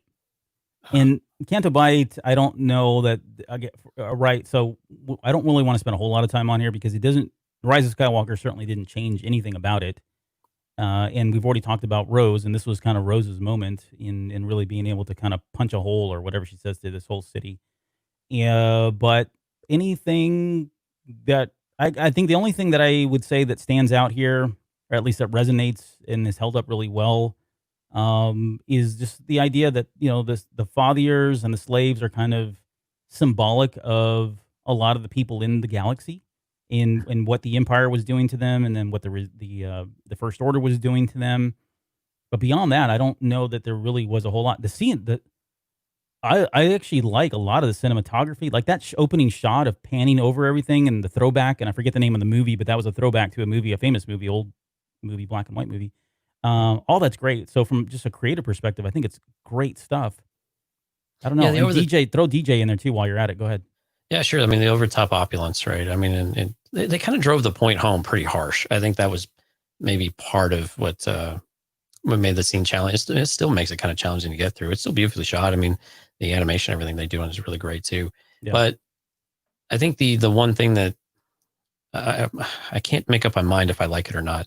You know, when they're on the ship after they've stolen the ship and they're getting off Canto Bight, and DJ is saying, "Well, let's see who this actually belongs to," because Finn is saying, "Well, at least you help the good guys out, not the bad guys." Right. And of course, then we say that, well, the people in the middle are kind of helping both sides, and you don't know who's good and who's bad, and sometimes they're both, and there's just this ambiguity throughout the galaxy of sorts, which kind of just threw the whole thing into a bit of chaos. I mean, you knew he was going to start turning on them at some point, it felt like. And actually, the DJ character in general, to reflect on where we thought that character was going to be and what he turned out to be and never came back. You know, we all thought he was going to be the Lando of this sequel trilogy, but not really. But he was rumored to be the a Sith Lord when he was first announced. They said he was going to be playing a dark side character, right? Which obviously didn't turn out to be the case. Wasn't really dark, wasn't really light either. But I got to be honest, though, my favorite part of this scene was actually before it happened, when we got to see Maz. And because quite honestly, man, first of all, she's a badass with a blaster. And then, God, she is so creepy. It's awesome. She is so creepy. It's awesome. I love it. That was me taking my headphones off and about to walk out of the show. Creepy and awesome. Those are the two words I use with Maz. She's wonderful. She's not. But yeah, I mean, it was an important lesson, I guess, for Finn and Rose. I guess. Yeah, I know. It's the thing. Again, it's just confusing. The whole sequence is it's a bit browbeating, in my opinion. I understand the tones and the concepts; those were important to the show. But the music was fantastic, though. We've had some folks who are watching the live stream right now, then commenting on the music, and the music was fantastic. Yeah, I would agree. Like, and we haven't even really touched on the music, although we should be. Yeah. This is one of those soundtracks that I really have come to appreciate a lot more. And not that I actually did like, if I recall, thinking back when we first talked about the Rise or the Last Jedi, I remember saying I did like the music. I think I've just liked it more now that I've had a chance to really kind of absorb it over the last 2 years. I did laugh though when they're approaching the planet and Finn's asking her if she's familiar with it, if Rose is familiar with it, and she's, of course, they would say it's full of horrible people and everything, and then they cut to the scene of glasses tinkling, and all these highfalutin people. Yeah. I did get a chuckle out of that, which I don't think I've chuckled at that before, but I do still enjoy that transition and that stark contrast. Yeah, and it goes back to all about point of views and perspectives, and it all depends on your lens. Those could be I think she says they're the worst people in the world kind of thing, or the galaxy. Okay. How about that's enough about Canto Bight. Let's talk about the supremacy, because there's a lot that happens on the supremacy. And early on in the movie, we get the demasking. I don't know if that's a word or not. It just is. But the demasking of Kylo Ren and Snoke kind of, belittling him in front of everybody, and talking about how he had a dream that he was going to be the new Vader and that he's just a child in a mask, and then we get Kylo Ren smashing the mask. And I know we've already talked about this, so we don't necessarily spend much more time on this, but I just felt it was like a really good move. And I say that as somebody who did not like it at first. I do, again, like the fact that they demasked him, and I just wish they would have stuck with that going into The Rise of Skywalker. And I think, again, retrospectively, looking back now, this is different. It feels different because he throws it back on a little bit later, but so what about the context of it, though? So some of our favorite lines when we reviewed this early on really came from Snoke. A lot of the things he had were just these really rich moments full of a variety of things. And his belittling of Kylo Ren, really belittling of Ben Solo, effectively. Yeah. Because he's effectively talking to Ben Solo. Yes. And doing this to him. How did you feel about those scenes now, seeing them with retro and having this different perspective with Rise of Skywalker and where they came from, and of course now with Palpatine's connection into all this. Did that change anything for you, or is it to feel different when you watch it again? Yeah, it does feel different. If you go to my Twitter account, I think I say I'm the legal defense for Ben Solo, because I do really like the redemption arc and the redemption story. I have a lot more. I started to gain a lot more sympathy after the Last Jedi, not because of the Last Jedi necessarily, but after the Last Jedi, I think I started to, and I think it was the comic book that did it for me. I think it was a lot of other things that seem maybe kind of superficial, but just personal things and people that I know that have gone through not this sort of thing, but just abuse and mental, and probably talking to Katie more than anything. But I do feel like my perspective did change after the Last Jedi, and now looking back, you do see these moments like that and the things that he is saying. And I'm glad you brought that point up because he really is talking to Ben Solo. He's not talking to Kylo Ren. I don't think he ever believes Kylo Ren exists. I think he just does that to patronize him or to, lift his spirits up whenever he feels like the guy needs a little boost. But at the same time, he'll turn around and slam him down. And this is very similar to the behavior that the Emperor, who's actually the same person, did with Darth Vader, right? At one moment you're up, and next moment he's, telling him he's the worst person in the world and he's horrible and making him go live off on an island of Mustafar. And I mean, just, all the stuff that was happening there with the Emperor. It's very similar. There's a lot of similar dynamics here. Especially when Rey's in the throne room with them. A lot of parallels with Return of the Jedi, where he's taunting, he's saying basically his apprentice or Vader was weak, and he's, Snoke is effectively saying the same thing. He's so weak, he'll just do whatever. He can't fool me. Yeah. Like, you're mine just like he is. And then he turns around in that same moment and when he needs something from him and says, where I saw there was this, now there's that. You're that and this. I mean, that whole bit was great. Kylo was not listening to it, wasn't going to hear it anymore. Right. But yeah, I mean, that's kind of, he was just playing his old tricks, his old cards again to kind of boost him up. But yeah, certainly I think the perspective does change in what that means now, because you realize who he's talking to and eventually who really truly is there. And especially like we talked about earlier, he's already gone probably further to the light at this point than he is to the dark. He's off center again. All right, hold on. You really think that's the case? I do. Because when when Snoke tells him to take the helmet off, and he says, "Look at you," and he says, "It scarred you to the bone," or whatever the statement is. I think Snoke sees it. I think he sees that the shift has already happened, and I don't think he truly believes that he'll go full light, but I don't think he's taking any chances, and I think that's why he does when Snoke is in the throne room and he's there with Rey and he's there with Kylo Ren, and he's taunting, or he's basically teasing or taunting, I don't know, Rey about, hey, you thought you could switch him? There's no way. I completely feel and know what's going to happen here. I'm in complete control of all of this. Now, that turned out to not be the case. But yeah, I do think that was kind of happening there. I think it had already happened for the most part. I'm not saying he was light side. In fact, I have this as a talking point, and I'll let you speak because I know I want to say, but a little bit later on, as a talking point, like even when he turns and he kills Snoke and they've taken out all the guards and he says, "Come with me, join me." I don't for one instance believe that's Ben Solo. I think that's still Kylo Ren. All I'm saying is I think the pendulum has started to swing. The momentum has started to grow at that point for him, closer to the light than he was to the dark. All right, I think that's fair. That's kind of where I was going. Is he definitely swings back over to power and control and wanting to rule the galaxy. I mean, some of the things he was saying as he was leading through that speech with Rey make you believe, like, okay, yeah, we can let's get rid of all these constructs that we have that haven't been working, and then they all fall apart. But then it comes back to power, and we saw the glimpse of what he could be, and I think it was a nice, looking at Rise of Skywalker is a nice parallel with that throne room scene with what they were doing on Exegol as well. Mm-hmm. But again, I had a hard time seeing light, but maybe less darkness. I'll concede that. Okay, yeah. That's fair. It's hard to tell the difference. I mean, to be honest with you, I'm not going to use the word gray. Yeah, we're not going to use that word. It's a harsh word these days. So Rey's surrender too. So while we're talking about it, her coming over and giving herself up like that was pretty gutsy. It harkens to Return of the Jedi, right? In fact, you see her jump into that little escape pod thing, and she's holding her lightsaber, and that's all you see that she has. Like she's Right. kind of holding it up like this. And I think of the line of he was armed only with this, and they hand over the lightsaber. So, there's certainly that parallel that she did come over with only one thing, and that was the lightsaber. Right. But her turning herself over and then getting into the elevator and that whole thing about, I've seen your future.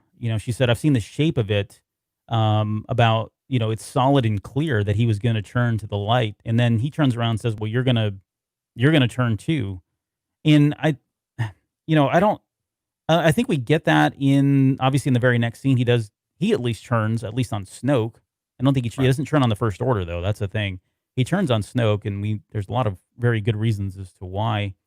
But I don't know. I guess we didn't really see her turn like he said we would do. And I thought, okay, well maybe they'll pick that up in the Rise of Skywalker. Maybe it was the dark ray that we saw. I don't know. But any kooky speculation as to what exactly he would have seen that made him think that she would turn? I don't know what he would have seen. No. Yeah. But I definitely I had to think about this a little bit, because we get a little flavor that, again, we see it with Ben, or we see it with Kylo, I guess, more so than with Rey. And I started thinking, I was like, okay, were there visions more of what we see in Rise of Skywalker with Rey with the Force lightning, or with Ben's turn at the end of Rise of Skywalker, when Ben returns, I guess. Yeah. And we have that of when it matters most is when these things will come out. Mm-hmm. And now, granted, when they wrote this movie, that wasn't the intent, but I mean, we can retrofit some of the stuff into how it makes sense, I suppose. But I don't know, them seeing the future. I think this also goes back to the Force is fuzzy, even when we think it's clear. And that's why I thought the words that they chose for the scene were so important. Of, the outline of it was so clear, even they couldn't see the details. Yeah. Right. And it's so at odds with what they're saying of, we know exactly what's going to happen, even though we don't know. Yeah. And so it's clear that they both are getting conflicting visions, or they're seeing something that's not in that moment. It's really something else. And it's confusing. Yeah, it is confusing. I wasn't trying to like snag you or anything like that. I was asking a sincere question because I've thought about it, and I really can't come up with. I mean, I can come up with theories all day long. Most of them suck, but I couldn't think of anything that, at least from now seeing the Rise of Skywalker, where this would have happened. And it seems out of character now, even more so having seen the Rise of Skywalker. It does feel like it's out of character for Rey to ever go down that path. And we kind of talked about that when we dissected the Rise of Skywalker, but we don't need to talk about that now. Right. Okay, so the throne room fight. Any change for you in terms of where this ranks? Overall in fights, and I guess we can kind of lead right into Kylo's proposal, and the idea that there's no Sith, no Jedi, no Rebels, no First Order, all that. Yeah, no, I know where this one sits with you on at least where you shared previously. I've always liked it, but I think I like it more for the visual appealing nature of it. The colors and some of the different weaponry and things like that. Because I think there were some parts of the fight that I thought were not as well done. Just my opinion of certain actions and things like that. But it was still really engaging. It was still really fun. There was a lot of the slow motion stuff, which was a little bit off-putting early on. But them working together, throwing the lightsaber and catching it and doing the little on-off switch. There were fun moments to it, and it was very exciting to watch. Though it still has that same appeal, but it doesn't. To me, it didn't have as much of the emotional stuff as it did at one point. And I don't know. I haven't been able to reconcile why that is, though, of why it feels less there. And because it feels like maybe it should have more to me now, but for some reason it doesn't. And I haven't quite figured out why that is, though. Do you think it's because he's been redeemed now in your mind? He went through not saying to you, because I don't want to put words in your mouth, but because he went through a redemption arc, now that steals a little bit away from it, because from that, at least when the Last Jedi came out, we had all of the tension coming in, right? All the tension, the momentous tension that was coming out of The Force Awakens, and he's the bad guy, he's evil. Throughout this movie, up until this point, you start getting little bits and pieces that, he could turn, he could become good, and he's looking at Rey very differently than he looks at anybody else, and so all that tension builds up, all that momentum builds up, and then we have a big payoff where he does turn. You're like, holy crap, he's fighting alongside her, And then, of course, we lose it because he's like, oh, he goes back to his old stupid ways where she's like, oh, don't do this again. You're ridiculous kind of thing. All of that, if you take it and you don't throw in the fact that he does eventually come to the good side, do you feel like that pulled away from some of the emotional weight there? I think maybe so. I mean, it's well, this is world according to Jonesy. The mental exhaustion of the back and forth stuff sometimes wears on you a bit. And I think to your point, now that we know what's happened, the back and forth gets a little tiresome, I guess. And maybe that's just where I'm at personally, but it's just this, I think maybe you're onto something though. So maybe I knew that it was coming and I knew that it was going to be this moment where they then have to part ways again. Yeah. And the way that they part ways is kind of interesting, but knowing that, eventually he will, but he's not ready yet. Maybe maybe that's what it is, Albert. And I hadn't really thought about it that way, but I'm gonna have to think on this more. Okay. Because now it's bothering me. All right. No, that's fair. All right. Let's talk about Kylo and Rey's parents. And he says a couple of things here. He says they're filthy junk traders. Maybe. We don't have a way now that we've seen The Rise of Skywalker. We can't prove or disprove that.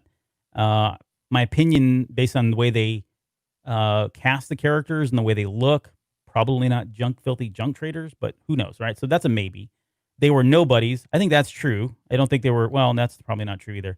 Because really, he's the son, her dad is the son of Palpatine, right? In some way. So you can't really be a nobody. Now, had he, if he didn't do anything else, right? He didn't accept that was his lineage and he wasn't in some high position of power because of it. And he just truly was an everyman, even though he came from a Palpatine, then okay, fair. He is truly a nobody. Mom seems like she was probably a nobody. So I'll give him maybe 50% on that one. She told, they sold Rey for drinking money. We know that to be false. They didn't sell her for drinking money. They sold her because they were trying to protect her from Palpatine. So Ochi was looking for her and they needed to put her somewhere safe. I would question their judgment that that's the best place they had to put, but whatever. We'll talk about the next show. He says they're dead in a pauper's grave in the Jakku desert. I think that's probably likely true. That might be true, yeah. But I don't think there's anything conclusive there. And he says, you're nothing, you come from nothing, but not to me. And that's the one thing that if nothing else, I would say that Kylo Ren sincerely and truly believes all three of those. You're nothing, you come from nothing, but not to me. I think he believes that 100%, right or wrong. But right, and it's the way he positions it, though, right? That's the manipulative aspect of it, And I when I thought more about Rey's parents, by the time we got the Rise of Skywalker and we got out of it, I didn't care at that point. It didn't have any basis on the story at all. And I think maybe the word I would use to describe her father, maybe it was just nondescript, right? There's nothing outstanding about the character in general or the person. It seems like they just kind of ran and hid, but that's even in the novelization. Yeah. Even in the Rise of Skywalker novelization, there's really not a whole lot there. I mean, outside of knowing that he's the son of, which we didn't get from the movie. Right. Or at least not from this movie for sure. But yeah. And so I found it kind of cumbersome to get through the parental aspect of it. And I know at the time it was really important to us to do it, although we were wearing a little bit thin, I think by the time we got to this point. Yeah. Or at least after we saw it a couple of times, it was starting to wear. But I like the manipulative aspect of it is still very important of where she's at. She's in this fragile state of not really sure what path she should go. She seems like she's got a pretty clear idea, but you can always see this is a little bit of doubt of what she wants to happen and what she thinks she needs to happen, but she can't quite get there. And that's usually specific to Ben, right? They don't understand the connection they have at this point. They're starting to figure it out a little bit, but they still haven't got to that point to where they actually know what's going on. Yeah. Or Kylo hasn't figured it out, or Ben hasn't figured out how you want to view it. But I think that's the key takeaway though on it is that tension of how is he going to pull him over or her over to what he wants her to do. And she's just still very resistant to it. Yeah. And I think it's interesting just to keep exploring of why is she so resistant to it when we see her struggling more with it a year later when we get to Rise of Skywalker or however many years afterwards it is. Yeah, I think it's 1 year. Yeah. So why is it all of a sudden that much more difficult? Is it the pressure or the things we talked about with Luke before? Is it the pressure and everything building on her and those? Or, when she seems so clear and certain, and I think this is where a lot of the criticism came from of she can't do anything wrong in some of these cases. She knows the path. She's very true and pure in many ways and trying to go this direct path. And we didn't get a lot of that. We didn't see as much of the conflict until Rise of Skywalker that we were hoping to see in some of these other movies, which led to some of the conversations that came about. And you guys touched on this last week. We don't need to do that again. But that are very, they set the world on fire in the fandom a bit, with some of the language that we use. And so I would have liked it again. I still wanted to see more of that uncertainty in her, and that it's something, there's still something alluring rather than it just being upsetting, and see this, that I want to see the tension that way. That's my personal preference, I think. But I think it could have led more to the scene of, rather than her being, very steady and true on what she knew was right. Yes. Yeah. But we like to see that conflict in people. It's great that she has that moral compass and that ethical compass, but we like to see the conflict in a movie. Right. Yeah. It doesn't always translate into, good cinema or good storytelling, but for some people. Yeah. Okay. In 10 seconds, Phasma versus Finn. I mean, it was a cool fight. It's a standout moment for me because I was just finally getting to see them fight. I still don't like the fact that she died. Maybe she's alive. But I think now that Rise of Skywalker's out and we didn't see her then, is she really dead? Is she ever She's dead, gone? Jim. Yeah. So what's really funny is I forgot Phasma was in this movie. And most people did, because she doesn't show up until like the Act 3 is, an hour and what? I don't even know. I think it's like an hour and 45 minutes into the movie. Yeah, I mean, and granted, we've seen Rise of Skywalker a handful of times now, right? Or more than a handful of times. And we have nothing there. And then when I got back into this movie, it didn't even register that I was going to see Phasma. Phasma came out, I'm like, holy crap, Phasma. Right. She's in this movie for 10 minutes. Yep. But the fight was still cool though. And I still love it that the really close shot, with the lightning or the bolt and all that stuff from the and that was really good. And just the intensity of the scene was a lot of fun still. Yeah. And she's kind of a quick draw with a blaster, which I thought was a lot of fun too. Yeah. All right. Well, we missed you, Phasma. Come back if you're out there. Jonesy came back. You can do it too. She could still be alive though. Yeah. Although I think they basically confirmed she's dead, right? Shut up, Jonesy. Shut up. I know. I'm a buzzkill. Okay. Let's get into Crate. And in the interest of time, because we still got to get to we're coming up an hour and a half here, but let's, in the interest of time, what are the big moments for you in Crate? We don't need to touch on all of them here. And there's not that many. I mean, the big one for me, I think, is Luke and Leia, but for you, what still stands out? And I gotta be honest, it's the imagery and the music of Luke, the tension between him and Leia, and then when he goes out and walks out there, and just the dun, just the music is just very plotting and very building, and there's crescendo and all of that. It was just, to me, I'm just getting goosebumps just thinking about it. That's one of my favorite moments of the movie, just from an anticipation and a buildup, because we're like, okay, here it comes. I remember in the theater, I was sitting in the seat and this happened. I was like, oh, okay, this is the minute where we're actually going to see. For it. Yeah, because I remember everything we had wanted and talked about going into this movie. Like, Luke is going to do something amazing, right? Luke is going to do something out of this world, out of our minds, where we have no idea what it's going to be, but it's going to be epic. And this was the moment where it was like, oh yeah, we're finally going to see it, right? And he's got all these walkers in front of him. It's like, yeah, the situation, the scene is set. Let's do it. Right. So that anticipation I remember the most. And I still get that way, thinking that we're going to see something a little bit different what we get. I like what we got. Don't get me wrong. But I just remember that anticipation and that build up, and I still feel it. Even today when I watched it, and I still enjoy it. And I really like that scene. But again, it starts with him walking in, and then the conversation with Leia as well. Yeah. Yeah. And part of me, I mean, because we're coming from like Dark Empire, and we know from Legends what Luke's capable of doing, and some of that I think we're almost spoiled and privileged in a really bad way going into that scene. And I think that's been a lot of the reaction. A lot of people's reaction too was like, okay, yeah, because I mean, and Johnson does this, and again, this is where the writing, you could argue whether it's clever or not, intelligent or not, but early on in the movie, when he's on the island, he says, what do you want me to go take on, take a lightsaber or fight the whole empire by myself? And essentially that's what ends up happening. I mean, he's giving you what's going to happen at the end of the movie, but from a certain perspective, from a certain point of view, right? It's not. He did it multiple times too, which I think is probably, Yeah, no, he does. And so really it isn't like, it's not what some people wanted.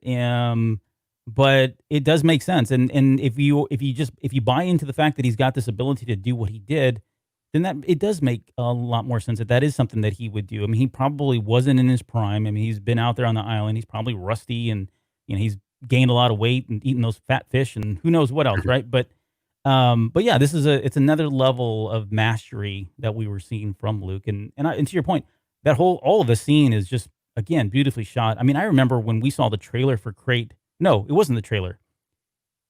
It was the poster. It was a poster. Oh, I forget now. We saw something, and I remember making the comment, I hope we get to see whatever that red stuff on the ground is up in the air, because I think visually that's going to be really cool Mhm. looking.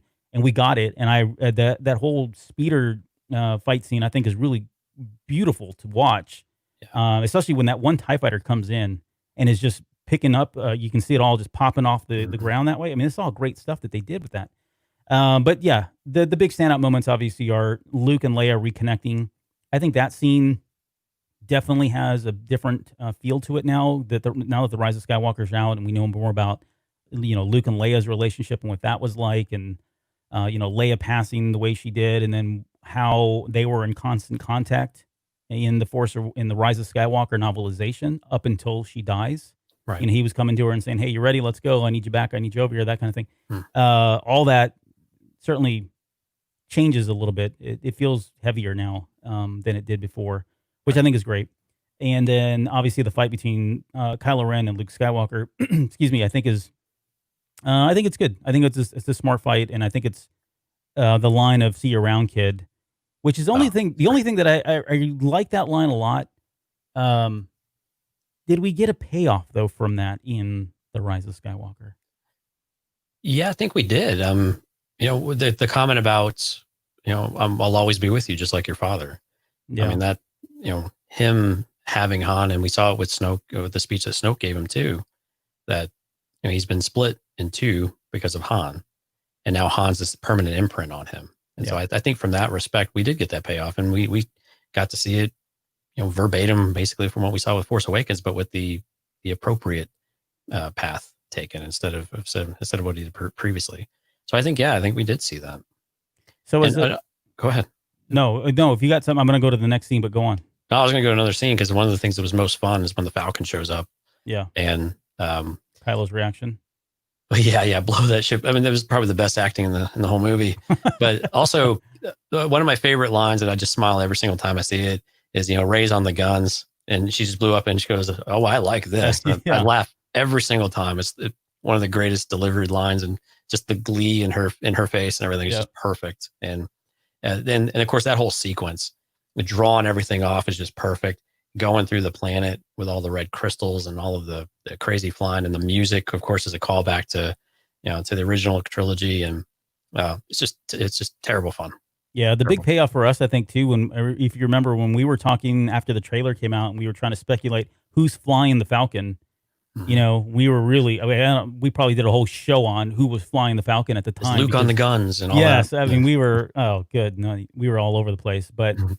I am pretty happy that it turned out to be Chewbacca that was flying and kind of showing how depth he is at flying. And then having Rey on the guns was not expected at all. But to your point, I mean, I think that was a special moment that we had never seen from her. So, okay, Luke's death. I know you're a huge Luke fan. I put in the notes here. This one still hurts even to this day, and not because of nothing about like, oh, I didn't like the character, where this went, that sort of thing. It's just that Luke died, right? Yeah. I mean, boil everything, strip it all down. It's just that Luke died. But I know you hadn't seen the movie in a while, and you watched it today.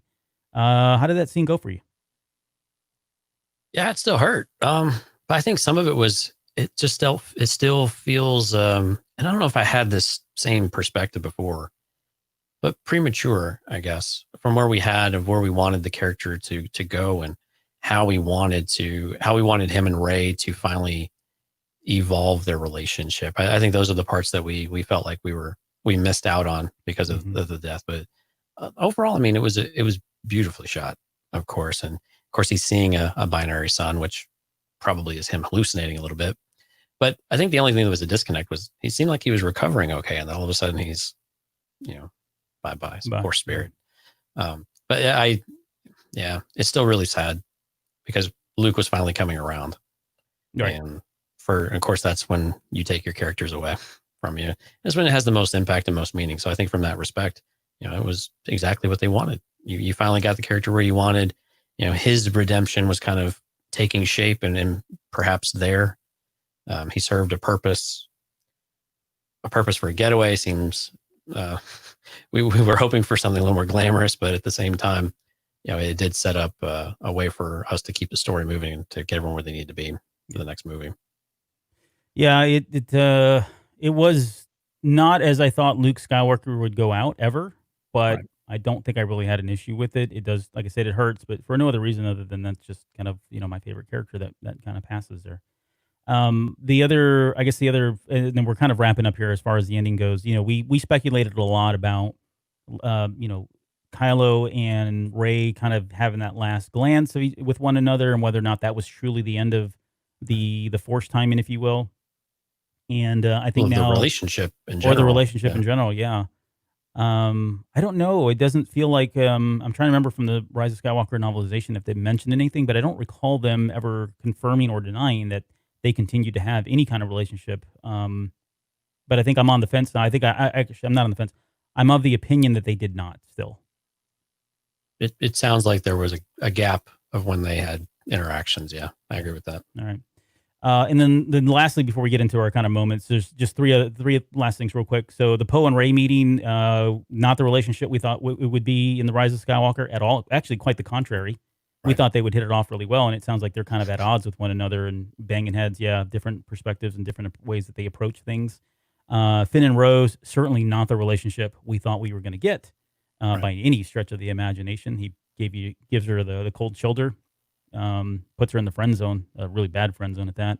And then Rey and Leia, that's when I feel like that relationship did pan out, like, and not from the movie, but from the novelization. And kind of when you get in Leia's head and she's talking about what Rey means to her, that's where it really pays off in the novelization, and we don't get that from the movie at all, really. So yeah. Can I talk about Broom Boy too? No, okay. Maybe someday we'll get. That's next week. Character dissection on Broom Boy, the long awaited. Yeah, the long awaited. All right, let's get in. Why don't you kick it off for us? We're going to get into our final moments here in the last 28 minutes or 18 minutes that we got. But yeah, I think we have to talk about the Force time, Force Skype, whatever you want to call it. We didn't know what it was called at the time. We didn't have the word dyad in our library. We didn't have it in our vocabulary yet, and it was something we know we wanted different Force stuff coming in this movie. And this was one of the things and I think this is where they did tie this really well with Rise of Skywalker, where Rise of Skywalker tied back into this movie really well. And then to be able to leverage that. And I think that's where we had the hands touching was important for us to get that up front, as well as with Yoda, of extending our Force kind of capacity of understanding what's actually possible. Mm-hmm. But I think what was confusing though, and I'm still trying to really clarify this, was, Snoke said that he was the one enabling this to happen. Yes. Right? So Palpatine was enabling this to happen. But do you really buy into that that's real? Or is it more the dyad that we have of this relationship, that it was going to happen one way or another? Or do you think it was, well, he kind of made it happen and then it just stayed and just stuck around? Because I'm also trying to understand, like, how is it just now coming about? How is it just now surfacing that they can do this type of thing? So if I'm going to be generous and I'm going to give them the benefit of the doubt, I could say, yeah, I can work back my way into an explanation that makes sense and you could probably rationalize. Is that what I truly feel happened here? Heck no. I feel like this was one of those things that got lost in not good communication, coordination. I think Johnson came in and said, I think in his mind, there was something else that was doing this. And or it was Snoke that was doing it somehow, and there was probably a story there, or there's a reason that we would hopefully have gotten in 9. And then Abrams came in and said, nope, it's not that. It's just because they are a dyad and all that. I don't think that's, again, I can back into an explanation, but I don't feel like this was one of those things that was planned out. I think you had two people telling two different stories, and we've got to kind of put the pieces together and make up our own crap at that point. Right, because he truly believes he's the one doing it. Oh, yeah. And your point is, clearly there had to have been an effort there to kind of jumpstart it of sorts. So that, I think that's kind of where I'm sitting. Yeah, Maybe no, he I can see that. Yeah. maybe they jump started, and all of a sudden now we've got this connection where they found the path. And once you make once you're able to touch that, now you can tap into it, even if you didn't know you were controlling it. And I think that's where Kylo's line was really important. Why is the Force doing this? Why is the Force connecting us in this way? And maybe that's the answer, right? The Force is doing it through the strain of whatever Snoke thinks he's doing, but the Force truly is doing it through the dyad. So maybe that's the connection there. I start thinking through some of the dialogue, but Right. I just thought the whole principle in general was really interesting and different, especially when we actually got water on Kylo's face and on his glove, and of course we see that in other various ways later on in Rise of Skywalker. But it really set the tone for how they were going to do some things in Rise of Skywalker. And I thought the connection there between the movies, while maybe a little bit sloppy on the explanation behind how it's possible or who was doing it, I think the relation of all of that and how it was working and how it would manifest itself later were important building blocks to lay down. So I really enjoyed that. And I think it was a great way to have the characters be able to interact without having to be near each other all the time, because you needed to set that up and have that tension between them without having to have them in the same room. And you knew you wanted to have Rey on Ahch-To, and you knew Kylo had to be doing, Supreme Leader type stuff or whatever he was fulfilling at the time, Snoke's lackey. Yeah. So I think it was a good way to do that. And it was an interesting way to do it that we hadn't seen. And I was largely pretty okay with it. I didn't have a problem with it. I think largely the fandom accepted it fairly well. But I know there was some dissension as well. But I thought generally speaking, it was really well. And I like how that we had the payoff, of course, with the lightsaber stuff. Oh yeah. I mean, it's like that turned out to be like one of the most pivotal moments in the movie, and like one of the more standout, and even from my perspective, one of my personal favorite moments was, seeing Ben Solo with a lightsaber, at least even for all of about, 15 seconds in that scene, wouldn't have happened unless, well, not going to say it wouldn't have happened, because I'm sure they would have got there a different way. But to your point, them being able to play on this particular aspect is where I felt like they did a really good job of bridging the two movies and the two ideas, or the single idea, I guess. Right. Cool. What about you? Okay, so mine is, and so I need about 30 minutes. No, I'll try to do this in like 15 minutes here, because I know we're coming up on the 2-hour mark. So mine is really about, and this is a topic that I keep coming back to, and I really want to do a show on this, Jonesy, at some point. And I don't know when the right time to do it is, because we don't have it in the books right now. But I want to come back to this idea of balance in the Force. And I think it's an aspect of The Last Jedi that I think gets talked about a lot. I think when we think about balance in the Force, our immediate reaction is to go to like the prequel trilogy, because that's where it's real heavy, and we get the Chosen One prophecy that's spoken about and all that. If you're a Clone Wars fan, you can't help but go to Mortis, because that's really, there's a lot of explanation there about balance and the situation that those three characters are in and all that, right? But there's actually something in this movie that's kind of buried. It's in the subtext almost of The Last Jedi that speaks to balance. And so I'm going to start with the scene where Luke and Leia are on Ahch-To, and he's going through lesson 1, and he says, breathe, just breathe, reach out with your feelings. What do you see? And she says, the island, death and decay that feeds new life, warmth, cold, peace, violence. And we get all that imagery, which I thought was really great stuff. Very different for Star Wars, right? That we'd never really seen before. But the flashes of imagery that while she's speaking to all that is really great. And then he says, and between it all, she says, balance and energy, a force. And then Luke says, and inside you? And she says, inside me, the same force. And he says, and that's the lesson. The force does not belong to the Jedi. To say that if the Jedi die, the light dies, is vanity. He says, can you feel that? So let me pause right there.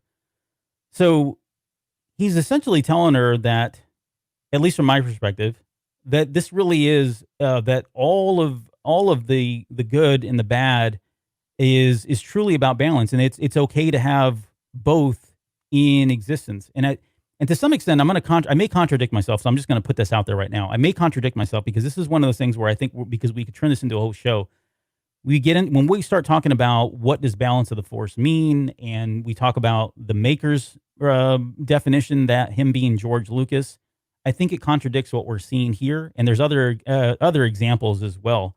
But at least from Luke's perspective in this moment in the scene, he's saying that there needs to be light and dark.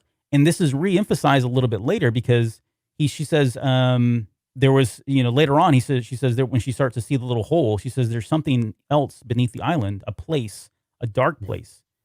His next response is balance. He says, powerful light, powerful darkness.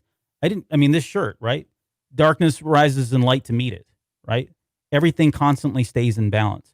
And so this concept, this idea that you can't, you don't necessarily need to eliminate all darkness in order for to be balanced, I think is pretty important. I think I feel like people like Luke Skywalker and Ahsoka Tano and Rey Skywalker and probably Bendu and some of these other characters, they seem like they're more in line with it's okay to have attachments. It's okay to have emotions and feelings and everything else, so long as you are in constant balance. And the reason I said I was going to bring up the Old Republic, because this really goes back to about 20. Now I'm waxing in legends here, so just bear with me for a second. But this goes back like 25,000 years ago, prior to the Battle of Yavin, where the old Jedi, and not spelled Jeddi, but Jedai, right? The old Jedi, the original people that were the Force users, they went to Tython. And Tython has it's got two moons, right? It's got Ashla and it's got Boken, right? Those two moons are both light and dark side.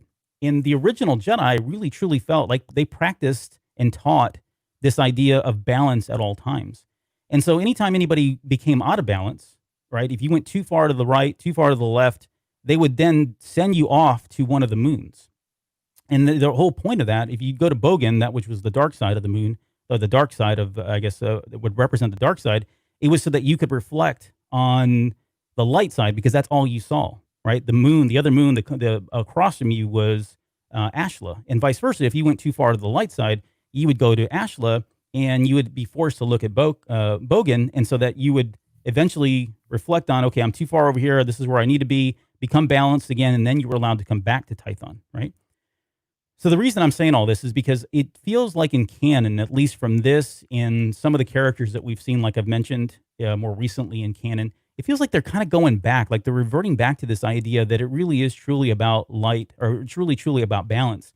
And I'll make one other reference that it's, we've talked about this probably ad nauseum, but we've talked about the Mortis trilogy and the idea of balance there. You've got the daughter, which, by the way, and I mentioned this on the SWOTOR videos that I'm doing, but if you look at that Mortis arc and you look at the thrones for all three of them, the daughter has the symbol of Ashla above her, like the Legends Ashla symbol, which is the light side symbol, and the son has the symbol of the dark side, which is Bogan.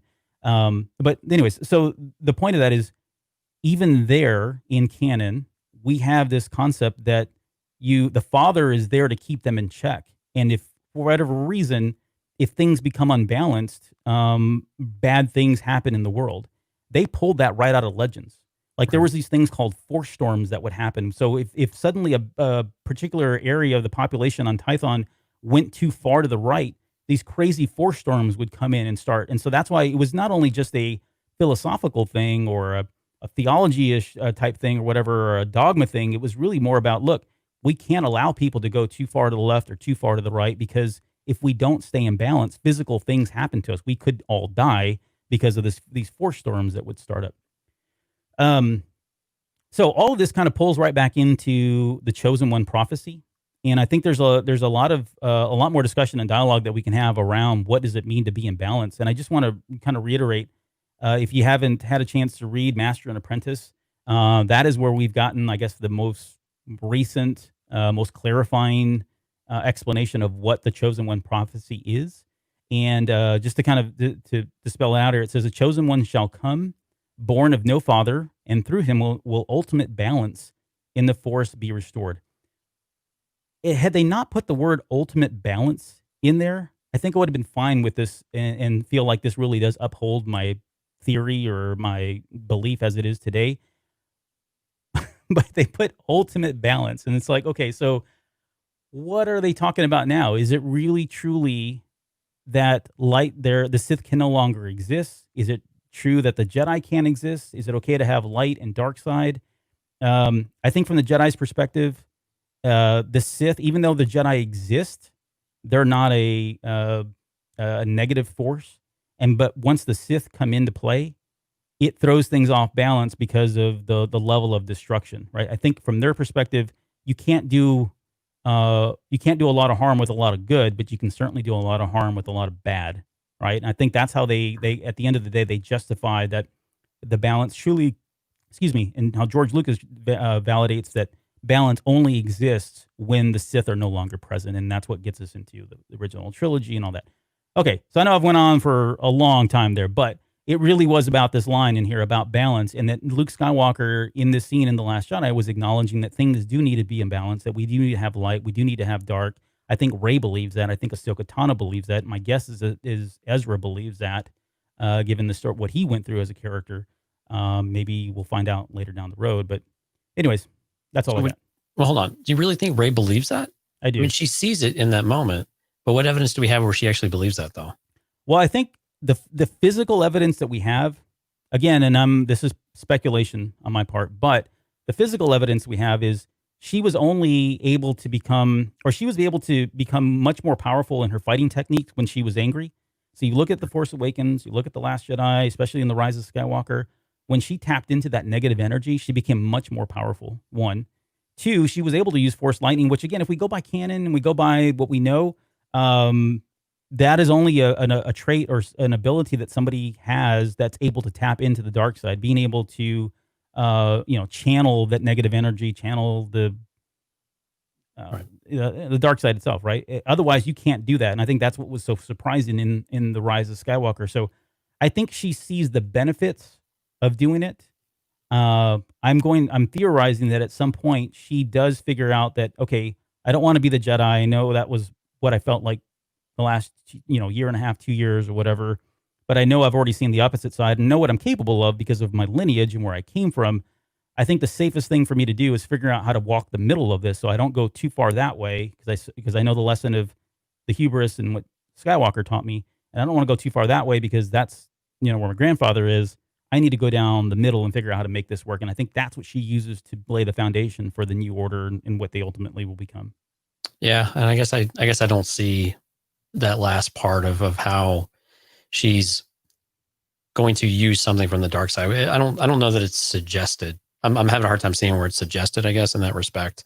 But yeah, I think generally it's about awareness, to kind of generalize it a bit, of understanding everything that's around you. Yeah. What are the things that work well? What are the things that don't work well? What are the things that tempt you one way or another? And then what is effectively, and right or wrong is ambiguous sometimes, right? It depends on your perspective and a whole lot of other factors. So that's what I kind of liked about it. I had questions though about like Luke's comments though, because so Luke is stressing balance. He's stressing that she needs a teacher, but then he's saying that the ways of the Jedi need to go away, but he's not really presenting a solution as to what is the way forward then. And is it because he doesn't know? Because I mean, clearly he knows that there's some sort of structure that needs to take place. And or is he just expecting that? And maybe he doesn't have expectations at this point where he's at, but is Rey supposed to be the one to figure this stuff out? Or is, and someone who is just now coming into her own of it and is very, very green and very susceptible to the dark side at this point, as we see throughout the movie. And so it's one of those things of, what is the solution that they're supposed to do? And we have to wait another year or so before we have some idea what Rey would do, but we still don't know what Rey's ultimate goal is here.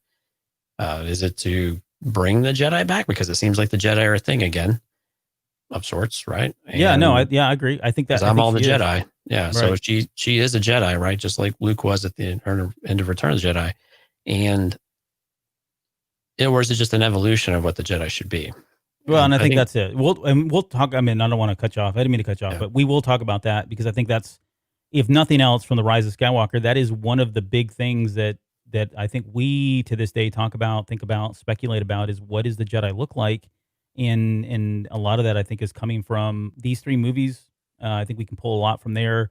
When you think about Snoke in The Force Awakens, he said it up front: if Luke Skywalker comes back, the Jedi will rise again. I firmly believe that the Jedi as we know it are done. I think if there was one message, at least that I took away from the 3 movies, is that the Jedi as we know it are not going to be around. Will they be force sensitive? Yes. Will they be good people for the most part? Yes. Are they more chaotic good than pure lawful good? And I'm using Dungeons and Dragons terms. Probably. I think that's the route that they're going to end up going. But yeah, no, that's a great point. And we do need to get into that next show.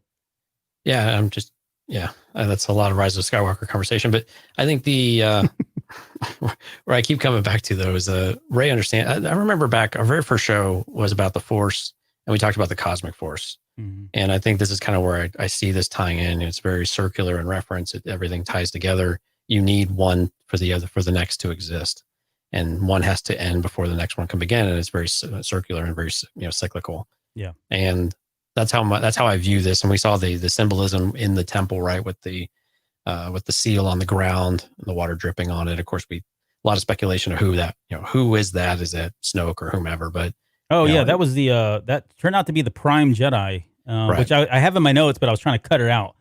But yes, it exemplifies. It just exemplifies this, this unity of everything. Yeah, everything really is bound together, whether it's light or dark, good or bad, or however you want to classify it. Right. And that was the lesson of sorts. Not necessarily the teachings you have behind it, but that this is what the Force truly is and what it can be. Yep. Well, with that, that's our show. So before we go, we have got some feedback that came in, and this is from Rodzilla. I don't remember if I read this or not. If I did, I apologize. You get to hear it again. So this is from Rodzilla, 5-star review. It says, "Let the Star Wars talk flow through you. First-time podcast reviewer here. Albert, Jonesy, and Mike are a real treat to listen to. Their casual demeanor on all things Star Wars is easy to listen to, while their in-depth analysis provides value every step of the way. It's always fun to listen to the podcasters who are having fun. I started listening after Star Wars Celebration 2019 and followed them ever since. I'm hoping to meet the cast in person at Star Wars 2022. Is that California? Or where's it? Anaheim? Yeah. Yep. Anaheim. 2022. Keep up the great work." So thanks, Rodzilla. We really appreciate it. Thank you so much. And certainly if you guys, we're doing these on YouTube, so please subscribe to the channel on YouTube so that you can get the feeds if you want to do that. If not, we will continue to release these as audio podcasts, audio shows. You'll get those if you've already subbed there. So please do that if you want to subscribe to the podcast. And then we'll put all the other ways to connect with us in the show notes there for you. We'll come back next week, and we'll wrap up this Skywalker Saga series with The Rise of Skywalker, which we probably already talked about enough here on the show. But yeah, we'll talk about that one. Never. And then just kind of looking ahead, I think what we're going to do is we are going to deep dive into The Mandalorian. So Jonesy obviously has been out for a while.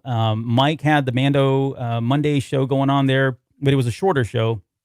What we're hoping to do is bring 2 hours of analysis per episode. No, but we definitely want to break down The Mandalorian and start getting into some of that as well, and just start waxing our own personal opinions about that, because neither one of us has really had a chance to do that yet. So we'll break all that down, talk about the characters, talk about the things that we saw, and hopefully that'll help build up the hype that doesn't really need to be there for season 2. That's just months away. But anything before we go? Oh man, glad to be back. Happy to see all your smiling faces, and including Mike's. Oh wait, we didn't see Mike though. Well, we did for a little. We bit. all got a treat then. We all got a treat. We love you. All Mike. right, yeah, we do. Okay, we'll see you guys next week. We'll take care.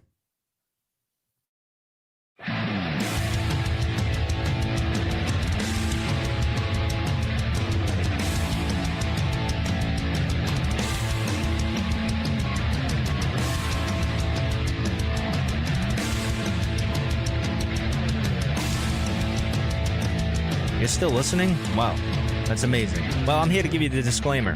Normally we do a big, long, drawn-out disclaimer thing saying what's what and who's what and all that other stuff, but I think you guys kind of know that Lucasfilm and Disney have no affiliation with us at all, and we have none with them.